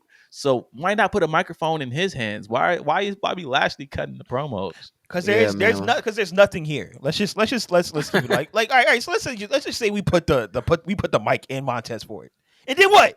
And then what? And then what? Now what are we doing? Like, what is this faction? Like, there's nothing here. What's their goal even? Like, there's no goal. There's no angle. There's no. They just have suits, and they come out, and I don't even know if their baby faces are heels. I think they were heels, but they tried to do the heel. Yeah, they tried to do the heel thing, and nobody bought it. Evolution started off rocky. All right, Evolution started off really trash. Hey, Judgment Day did too. So and Judgment Day started off terrible. It started off worse. So y'all got time. The Pride. I mean, change the name though, bro. That name sucks, man. Bro. That sucks, man. Creative, we gotta do better. Use your common sense. Use your common sense, Triple H. Come on, man. And now, speaking of other factions, Karrion Kross. We have not said that name in 15 years. All right. Yeah, facts. He now has his own faction with AOP, Authors of Pain. Yes, will this finally be the thing that put Karrion back on track? Because we have not seen. I think the last time we seen this guy was at Wally Mania, and that was in person when he passed us and he dapped us up. He had his hoodie on. He was cooling. I rocks with him. Yeah, cool. Man. And now he's back. Hey, I don't know about you guys, but I'm down with this. The AOP, it looked dope. It looked dope, man. I don't know. I feel like they should have attacked differently on camera because they missed a lot of camera angles. You know, I'm a camera guy. We need Bruce Pitcher back. Yeah, I'm just playing. But not Bruce Pitcher. What's his name? Kevin Dunn. We need Kevin Dunn. No, we don't need. Leave him alone. But you know, I think there's something with this. We're gonna see. I hope it put him back on track because he's dope. He's a good wrestler. So. I'm gonna let you know right now, bro. This is absolutely not gonna put Karrion Kross back on track, man. This is not. And I love the Authors of Pain. AOP when they're out there with they got their manager back, by the way. Yeah, very fine. I'm glad that he's back with them, but he had the 2 rings on. Yeah, that was hard. He had the 2 rings with the glove underneath, and then Scarlett was right there. They look good together. Like, I'm not gonna lie, Authors of Pain and Karrion Kross, it makes sense on TV. And I hope that this does get him back on track, but I don't think it will because I'm going to just be honest with y'all. This is not Karrion Kross. This is not him. Like, the character that he plays on TV is not him. Like, Karrion Kross is really a swaggy nigga in real life. Like, I'm pretty sure he's Dominican or something. He got the long, curly hair. He be wearing iced out chains and hoodies. Like, he's really that guy in real life. This dark, evil character that they have him playing is just, it's not him for real. And I don't buy it. When I see it on TV, I see him cutting the promos in the dark, trying to be like Raven. And it's like, I feel you. I see what you was trying to do. I see where you're trying to take us, but that's not you, bro. You really a swaggy Dominican in real life, bro. So be that. Be that on TV. And until you are that, like, I don't think that I can really buy you as this evil, dark character. But I hope I'm wrong because I do like Authors of Pain, and I'm glad to see them back. I'm glad to see more tag teams because we definitely need more tag teams, but oh, he's Puerto Rican. He's Puerto Rican. When I call him Dominican, I call him Dominican. Oh, wow. My bad. I don't know. Karrion Kross to the Dominicanos, but yeah, Karrion Kross is Dominican, man. He really a swaggy Dominican in real life. He ain't this evil emo Raven character that they're trying to make him be. So until we get the real Karrion Kross, I don't think people are gonna really buy it. Raven got one of the best pictures ever. I feel like authenticity sells, right, in wrestling. Like, when you feel like a character is being authentic to who they actually are in real life, I feel like we cheer for them more. Like, we like LA Knight because what LA Knight does out there, it seems authentic. Like, the whole and the way he carries himself, it just, the Timberland boots with the tight jeans, it just seems like that's who he really is in real life. Now, I don't know if that's true, but I can buy it as him being him. So that's why we got behind LA Knight. When I see Karrion Kross out here cutting promos in the dark with the little the hourglass, it's like, nigga, this ain't you, bro. Stop. I don't know. Maybe that's just me. I like it. I think they look good. I like the presentation. I like AOP with Karrion. I like that they got their manager back. I think they look like a big deal. I've never personally had a problem believing in Karrion Kross's character or gimmick. I just think that his booking sucks. And like, granted, right? Like he was supposed to have like this big interaction with Bray, rest in peace, before he passed. You know what I mean? But he just really has not had an opportunity to show what he could do, in my opinion. And I hope that he gets that opportunity now. I think that's what it. I think all these things come down to opportunities and showing what you can do, man. And if you don't get that opportunity, if you don't get a real opportunity to show what you can do, then it's always going to be a what if, man. So I think they look good. I think they look dangerous. Like definitely, they look some like, big ass yo, niggas. this is crazy. Like, who are these guys? So Hunter, book them right, man. Like, make those guys savages. Don't treat them like the Pride, man, and have them out here just doing nothing. Like, treat them right. Yeah, hopefully we'll see something, man. We'll see something. Let me see something. Shout out to AOP and carrying. Yo, let's talk about the Bucks, man. The Young Bucks, AEW, man. These guys came back looking like painters, okay? They came back with their mustaches looking like painters. At the end of this week's Dynamite, the Bucks returned and confronted Sting and Darby Allin, which likely means that this will be Sting's final opponent. Oh, why you laughing, man? What's wrong with that? I'm laughing at Sylvan, bro. Are the Young Bucks the right choice to retire Sting? Uh-oh. I'm gonna let you take that, Sylvan. Yeah, Sylvan. Hey, how you feeling about that, man? The Young Bucks retiring Sting. Young Bucks retiring Is that what Sting. you always envisioned for Sting's last match? The Young Bucks. And if you don't think so, who do you think would retire Sting? I don't know what I would have done for Sting's last match ever, but it's not this. I'll tell you that right now. Oh God. Bro, how old are the Young Bucks? Like they got to be like 28 30? Or something like that, right? Nah, they got to be like 30 something. I think the Young Bucks are fantastic, man. 38, 34. I think the Young Bucks are fantastic. This is no slight on them. I know that in AEW's mind, this makes sense because of Darby Allin and Sting being, basically joined to the hip since, right. For the past 3 to 4 years. And the Young Bucks are the number one tag team basically in the company. What a way to go out than our top guys. I hate that this is going to be Sting's last match. I think it's absolutely terrible. Like, I don't want to see it. I don't want to see 700 super kicks. I don't want to see it. Sure.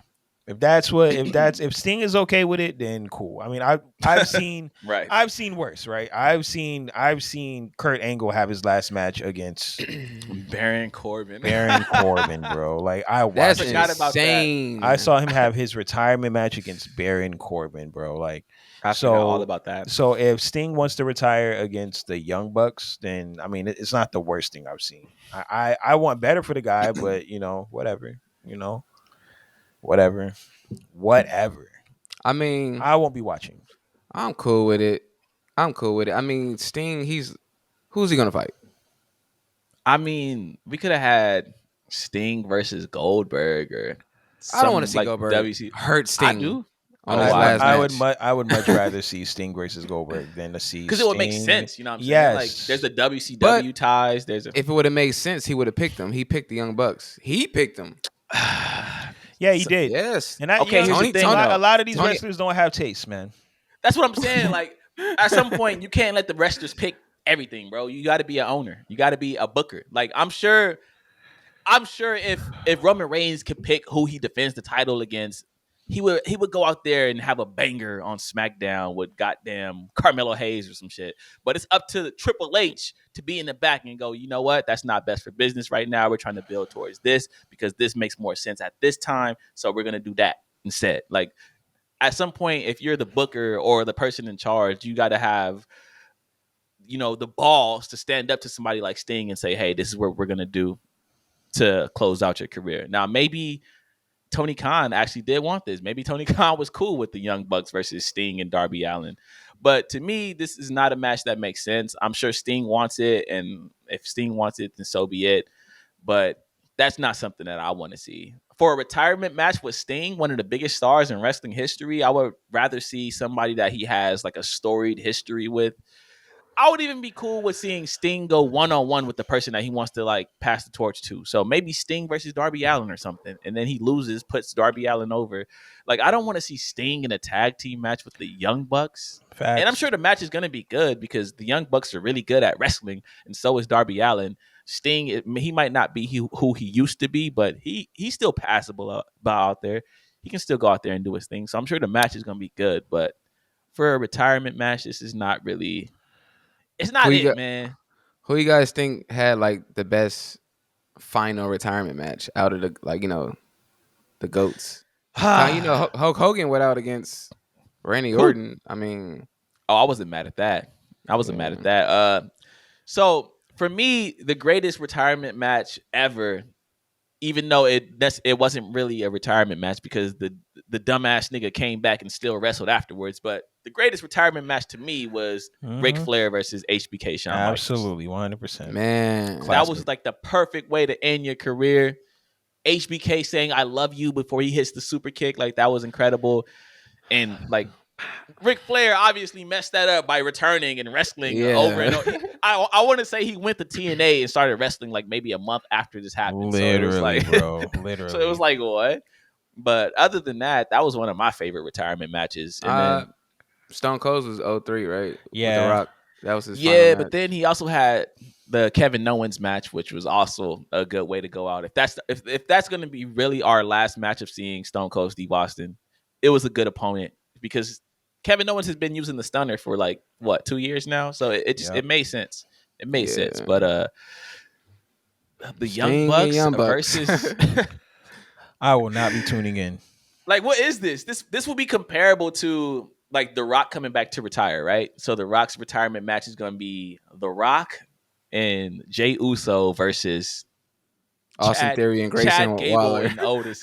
I was like, what? It's like, bro, this is your retirement match, bro? Austin Theory and Grayson Waller? You're really going to retire to Austin Theory and Grayson Waller? I hate it here. Well, what's up with Sting, man? Sting, you're a legend. You're a GOAT. Hey, we saw him 2 months ago, right? Yeah, we saw him. We sure did. 2 months ago. That was dope. He was out there stinking it up. He was, man. He's damn near 70 years old, man. So I give him that. But, wait. I'm sorry. Wait. Do y'all remember the story? I forget which booker it was in WCW, but apparently it was a white booker. It might have been Crockett or something. It was a white booker, and he had an idea for Farouk to become the black version of Sting, and they was gonna call him Stang with an A, STA. Yeah, Stang. Yeah, that was like mid-90s, bro. That is so racist, God. Bro. Like, what the hell? Yeah, we gonna make you a black version of Sting, but we gonna call you Stang. Like, are we? Because he's always be like, bro? Damn. Stang. That would have been hilarious. It would have been hilarious. I ain't even gonna lie. That'd have been hilarious.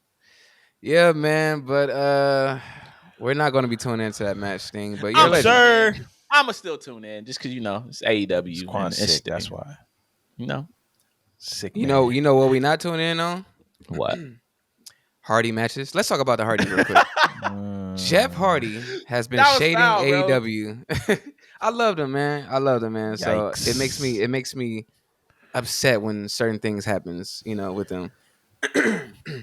Jeff Hardy conceives he's been shading AEW a lot on Instagram. He says he won't be appearing on Dynamite because they're stuck on Rampage.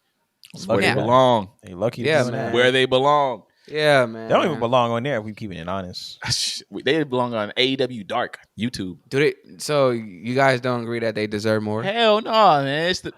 I think they should be released. Okay, damn, I ain't gonna lobby for them to lose their job, bro. Come on, man. That's just foul. That's super foul. They're pissed right now. I mean, we got to be honest. We were talking about fall offs earlier in this podcast, right? Did LA Knight fall off? Did this person fall off? Did that person fall off? We do all agree that the Hardys have fallen off, right? 100%. 100%. And that is no slight towards them. They are one of the greatest tag teams that we've ever seen. One of my favorite tag teams of all time. Matter of fact, I would say Jeff Hardy is probably one of my favorite wrestlers of all time, just from, the swantons off ladders and the image with the colorful hair and the stockings on the arm. Like I loved all that. So I could never take that away from them, but they aren't that anymore. It's 2024. They're both like what, 50 years old? At some point you just got to figure out when to sit down, man. Like I get that you would love to be more involved, but this is a young man's game, man. Let's pave the way for the future. Let's put the future on TV. Let's put the present on TV. We don't need to keep revisiting the past prime old heads, especially not AEW, man. That's not what I want from AEW. I watch AEW to see AEW. I don't watch AEW to see what I used to see in WWE. So no, the Hardys don't deserve more. They should be on Rampage. They should be happy they're on Rampage. Because the alternative to that is what? Being on WWE main event? Yeah. Not the main event. I'm talking about the actual show. WWE main event that comes on Peacock and nobody watches. Like, what's the alternative, man? Be happy that y'all even on Rampage. Look, man, the Hardys should be on Sunday Night Heat. And I say this because... no, I'm just kidding. I love the Hardys. I love the Hardys, man. I wholeheartedly think that they should have been retired by now. And we're seeing their ring work. We're seeing how it's going, and it's not good at all. So, I understand Jeff Hardy's frustration that he's still trying to force himself to wrestle, so he wants to get that TV shine. But, bro, it's a dub, bro. Keeping in the Bing stock it's done. Retire, man. Right. You had a great career. You and your brother, man, but you guys don't deserve more. I'm sorry to say. They shouldn't be wrestling. Sorry. Like, they shouldn't be wrestling. Like, they shouldn't be in a company at all. Like, unless it's on, like, something... Like, unless they're just backstage roles and they're helping other talent, like, they should not be in that ring, man. They are washed. And they're embarrassing themselves, man. So... I mean, and also, man, like, you know, Jeff, like, let's just keep it a stack, man. Like, besides your terrible in-ring work, like, you know, we know what time it is with you, man. And it's been like that for a long time. And you have not really improved. So unless you guys are doing something backstage or you guys are helping other talent, I don't think you guys need to be in the company. Or unless you guys go back to doing what you're doing before, which was, you know, stage matches and more theatrical production. I think that's more up your guys' alley than what you guys are doing right now. You don't need to be in the ring being competitive. That's just me, though. Yeah, man. Yo, so we were talking about retirement and the right way to go out. What would be the right way for the Hardys to go out? The right way for the Hardys to go out would be against the Bucks. Yeah, see, that makes more sense, right? That would make more sense. The Bucks versus the Hardys? Yeah, that would suck. That match would suck. But it would be the best way for them to go out. Nah, man, they got to go back to WWE and go out against Pretty Deadly.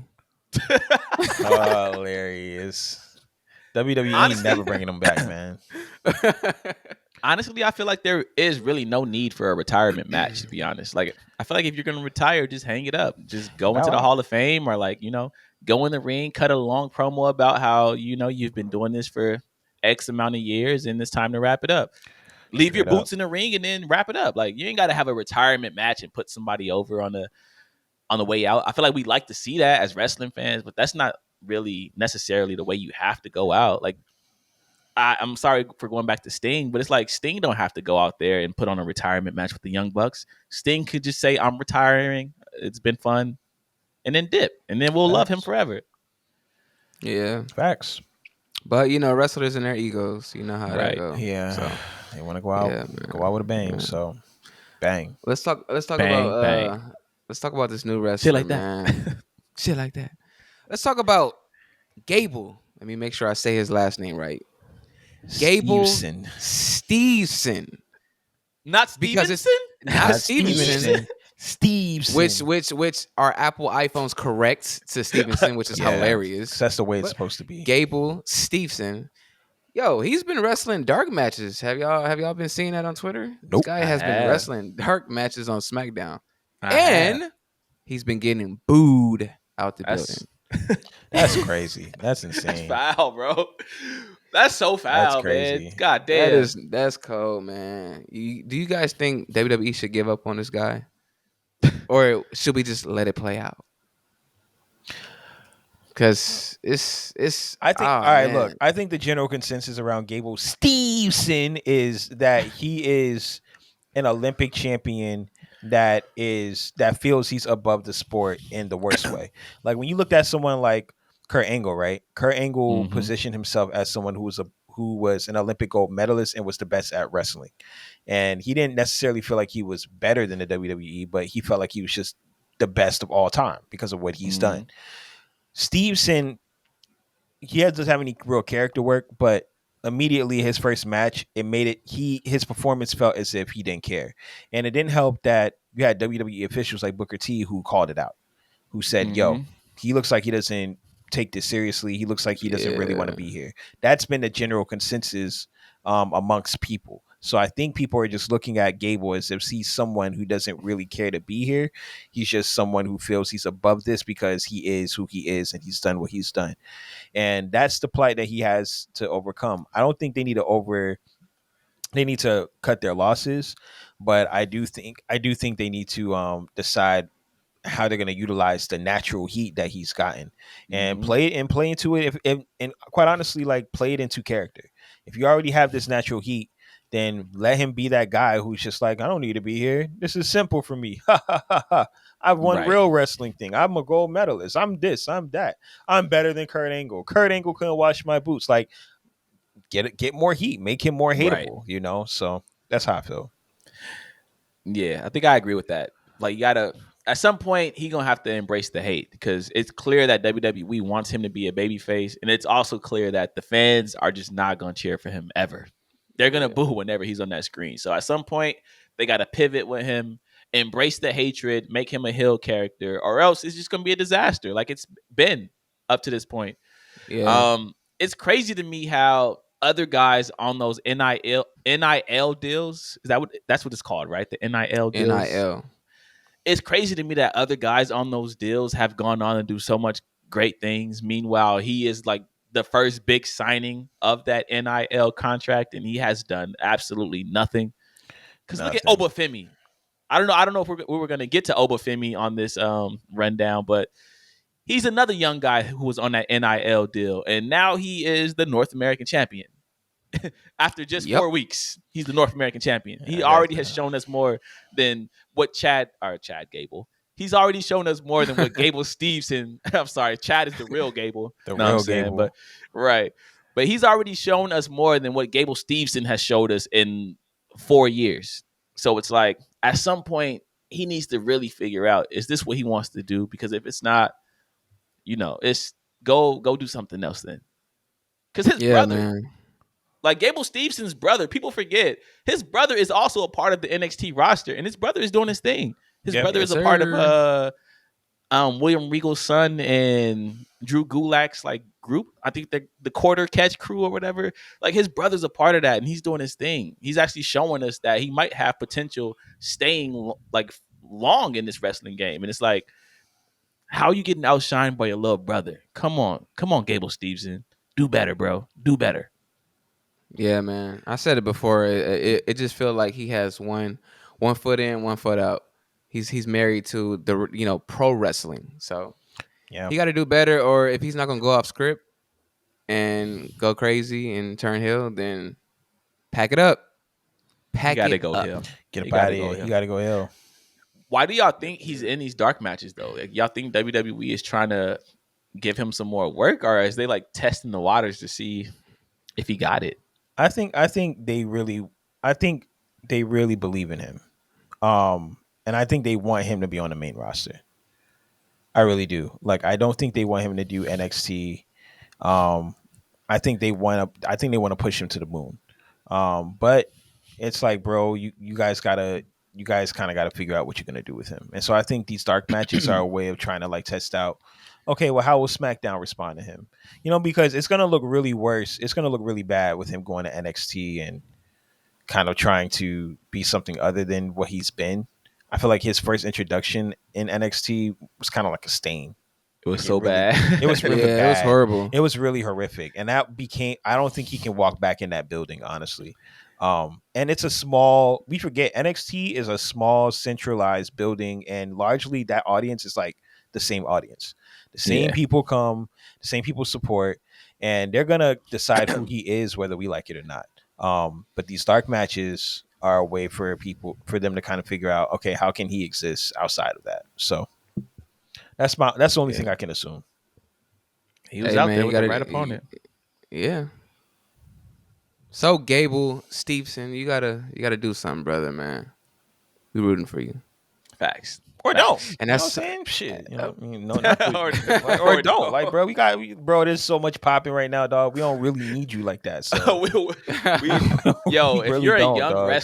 you're a young wrestler, and you got one foot in, but you also got one foot in into other things, I need y'all to choose up right now, because you got to realize right now wrestling is hot. Like, it's so hot. It's hot, baby. There's so much competition on that roster, and it's like, if you got one foot in and one out, you're gonna get lapped like immediately. Because we can tell, as wrestling fans, we can tell when your heart really ain't in this. So we gonna move on to the next person whose heart is in it. So it's like, figure it out. That's a fuck. Figure it out. That's a finac. That's all I got for the rundown, brothers. That's all I got. Appreciate you, my brother. And again, shout out to Obafemi, man. Shout out Obafemi. He was our Black Wrestler of the Week last week, and this nigga went on and won the title like immediately. I'm not gonna hold you. I know we about to get into the segment, Qwan. You know, this is crazy. I know we about to get into it. I know what he about to say. Look, I'm sorry. This might be the first time. You know what I mean? But you want to give it to him again? I'm just saying, bro. Like, he just won. Like, come on, bro. Like, dog. Like, just come on. Like, who else? Like, look, I'm not saying who else, right? Obviously, we can honor a lot of people, but man. Like, we were just talking about this guy last week, giving him his flowers, like showing him love. So much so that I dropped it. I was like, bro, you know what? You right. And the fact that he won the championship the week later, it's like, bro, I got to give it to this guy again. It was like 2 days. It was 2 days after 2 we days dropped. later. Yeah, bro, we got to give it. Well, at least I'm nominating to give it to him again. I feel you. I guess we should just get into it then. This is our Black Wrestler of the Week.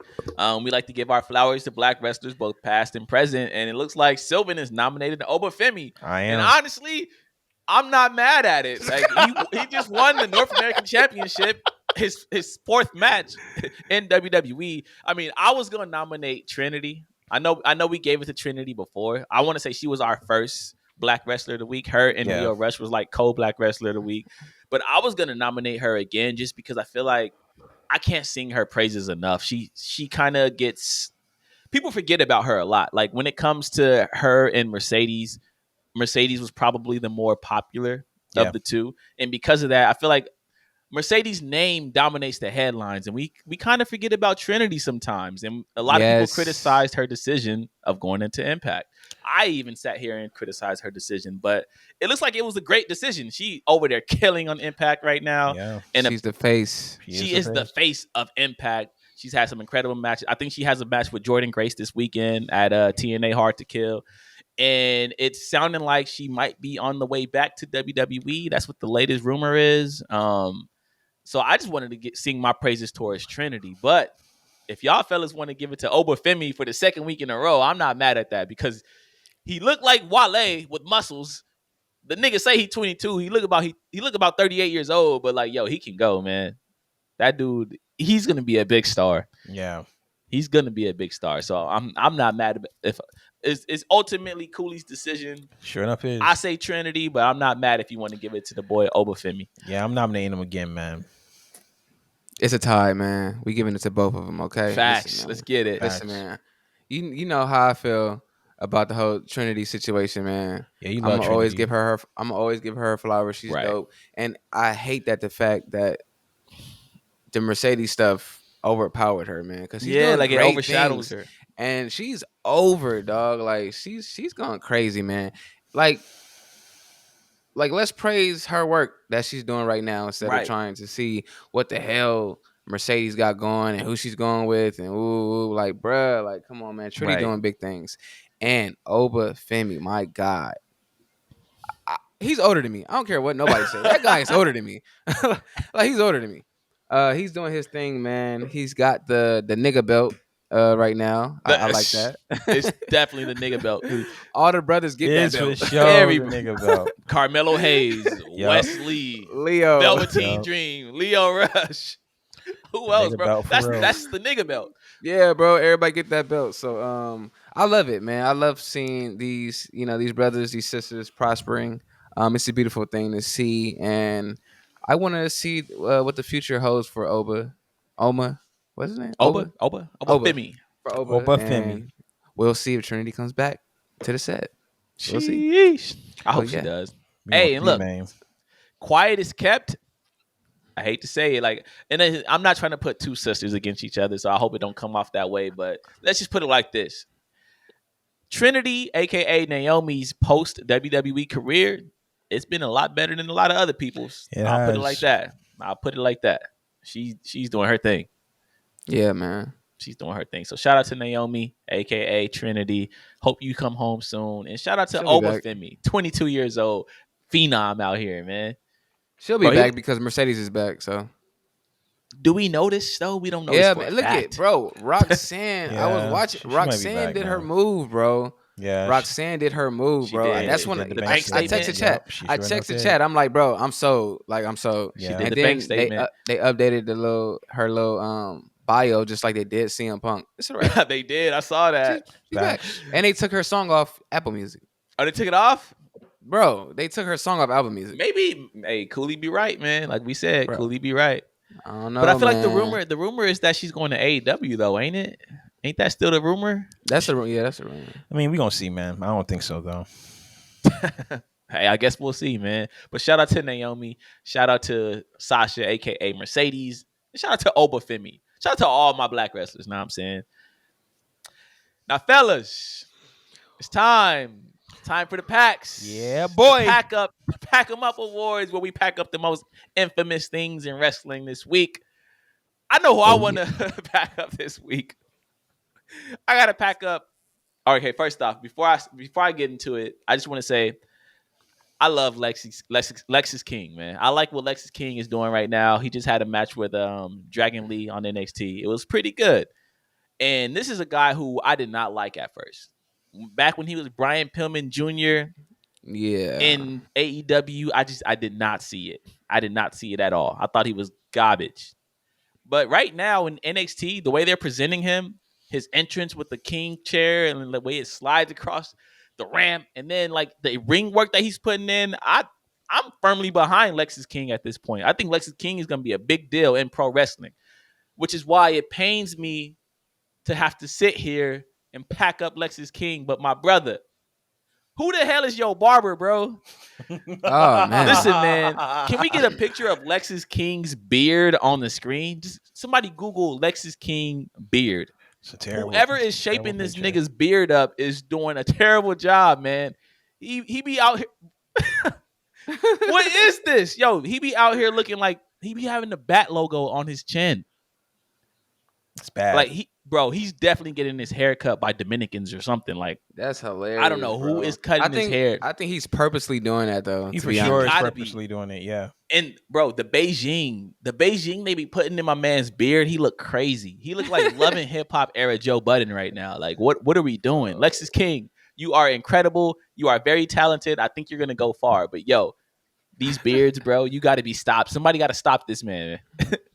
Like whoever the barber is in NXT, they doing this boy wrong. The beard is like the Rock hairline back in like 01. He got the Carlos Boozer on his face. Yeah, man. Jeez. It's really bad.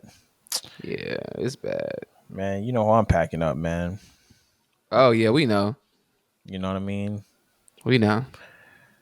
Packing up the Pride. Oh, plot twist. I thought I was gonna say Tony Khan. Me too. Yeah, I am officially not packing up Tony Khan for 2024. The rest of the year, he's not getting packed up. Cap. We're gonna see how long this lasts. Dock this moment right now. What's today's date? Dock it. What Corey Hogan said? January 12th. That's a cap.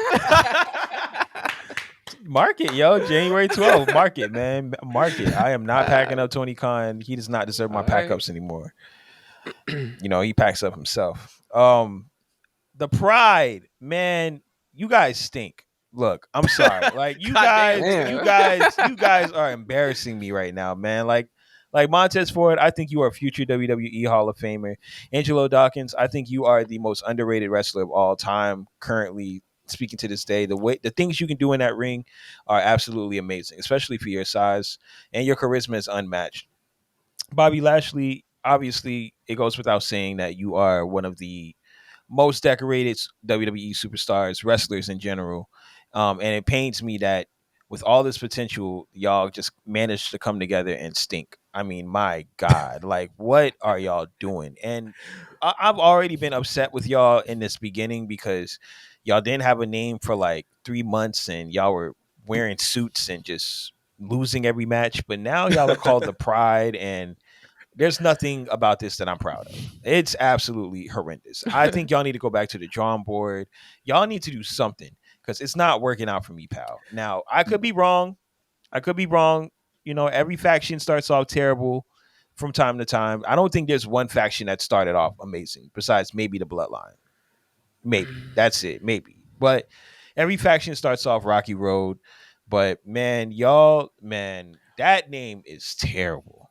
That is the worst name I've heard for a faction in a long time. Right. There's definitely been worse, but this is terrible. So wait. But maybe they're gonna be on some Black Pride stuff. Like maybe they're gonna which come is out even worse. Which is even worse, bro. Which is even worse. In that case, it's like y'all might as well just call yourself Black Excellence or something. Like, dude, like that's your whole gimmick, anyways. Well, y'all come out in suits. I mean, like, but you know, WWE they can't trademark Black Excellence. They can trademark the Pride though. What was wrong with the Hurt Business, y'all? Like, it's not like the Hurt Business had ran its course. Like, it hadn't ran its course at all. It was just getting started. There was DX before with Shawn Michaels in China, and then there was DX with Triple H, Badass Billy Gunn, Road Dogg. I mean, come on, man. Like, X-Pac, there was a whole other DX that was arguably better than the original.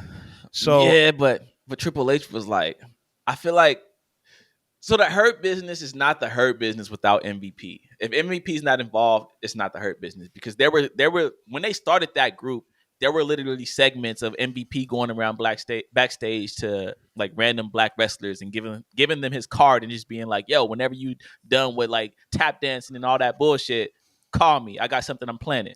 So it's like MVP really created that. So they can't just shift that over and it's like, oh, Bobby Lashley and these new niggas are the Hurt Business. It's like, no, if MVP is not involved, then it's not the Hurt Business. Well, they should have brought MVP part, because as far as I'm concerned, this sucks. This is terrible. I am not invested in this at all. It sucks. And y'all have no direction. Y'all have no angle. Y'all have no nothing. So I'm packing y'all up, man. Damn. Like that. Y'all my brothers, so I gotta be extra. Y'all my brothers, so I gotta be extra hard on y'all. Pause. Like that. Super Balls. Just like that? Oh, God. Yeah, oh, God. I am packing up the Hardys, man. I'm packing up the Hardys. That was a terrible spot that I saw this week. Oh, my God. Jeff missed the mark. First of all, Matt got down on his knees like very slow. So slow. Jeff missed the mark, and I don't know, man. He tried to jump off his back and fail. Bro, it's terrible, man. It's pain.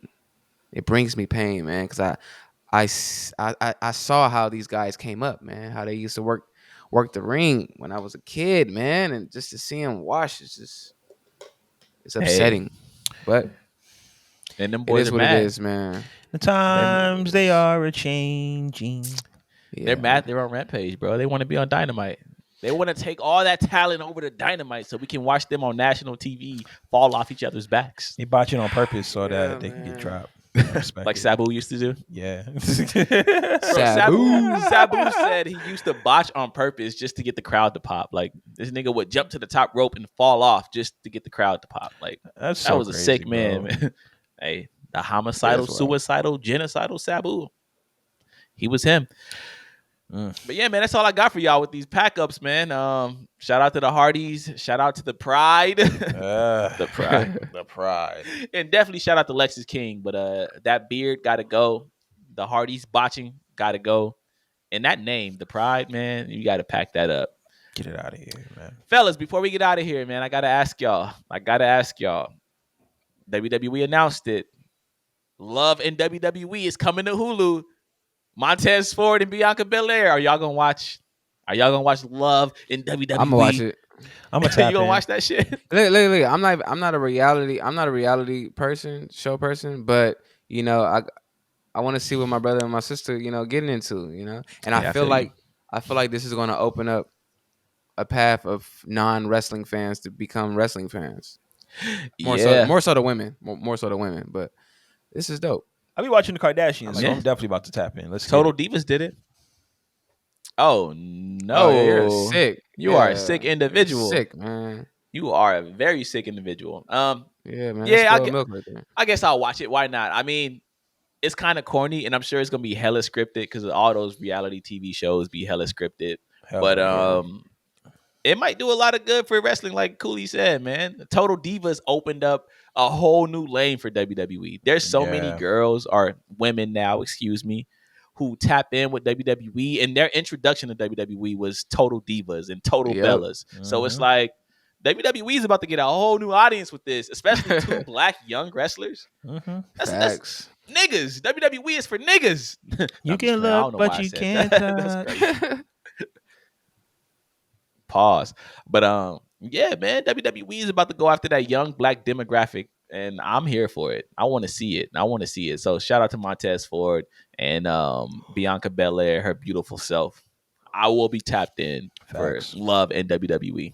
Facts. I wonder, is this going to be centered around them, or is this going to be like all relationships in WWE? Because we also got Ricochet and Samantha, and then in NXT, everybody fucking each other down there. So it's like, yo, it's crazy out there, bro. Is it just them? In NXT. I think it's just them. Hey, NXT is looking like. We'll get into that on another time, though. This has been Wrestling with the Homies. I want to appreciate y'all for tapping in, man. If you haven't already, make sure you like this video and subscribe.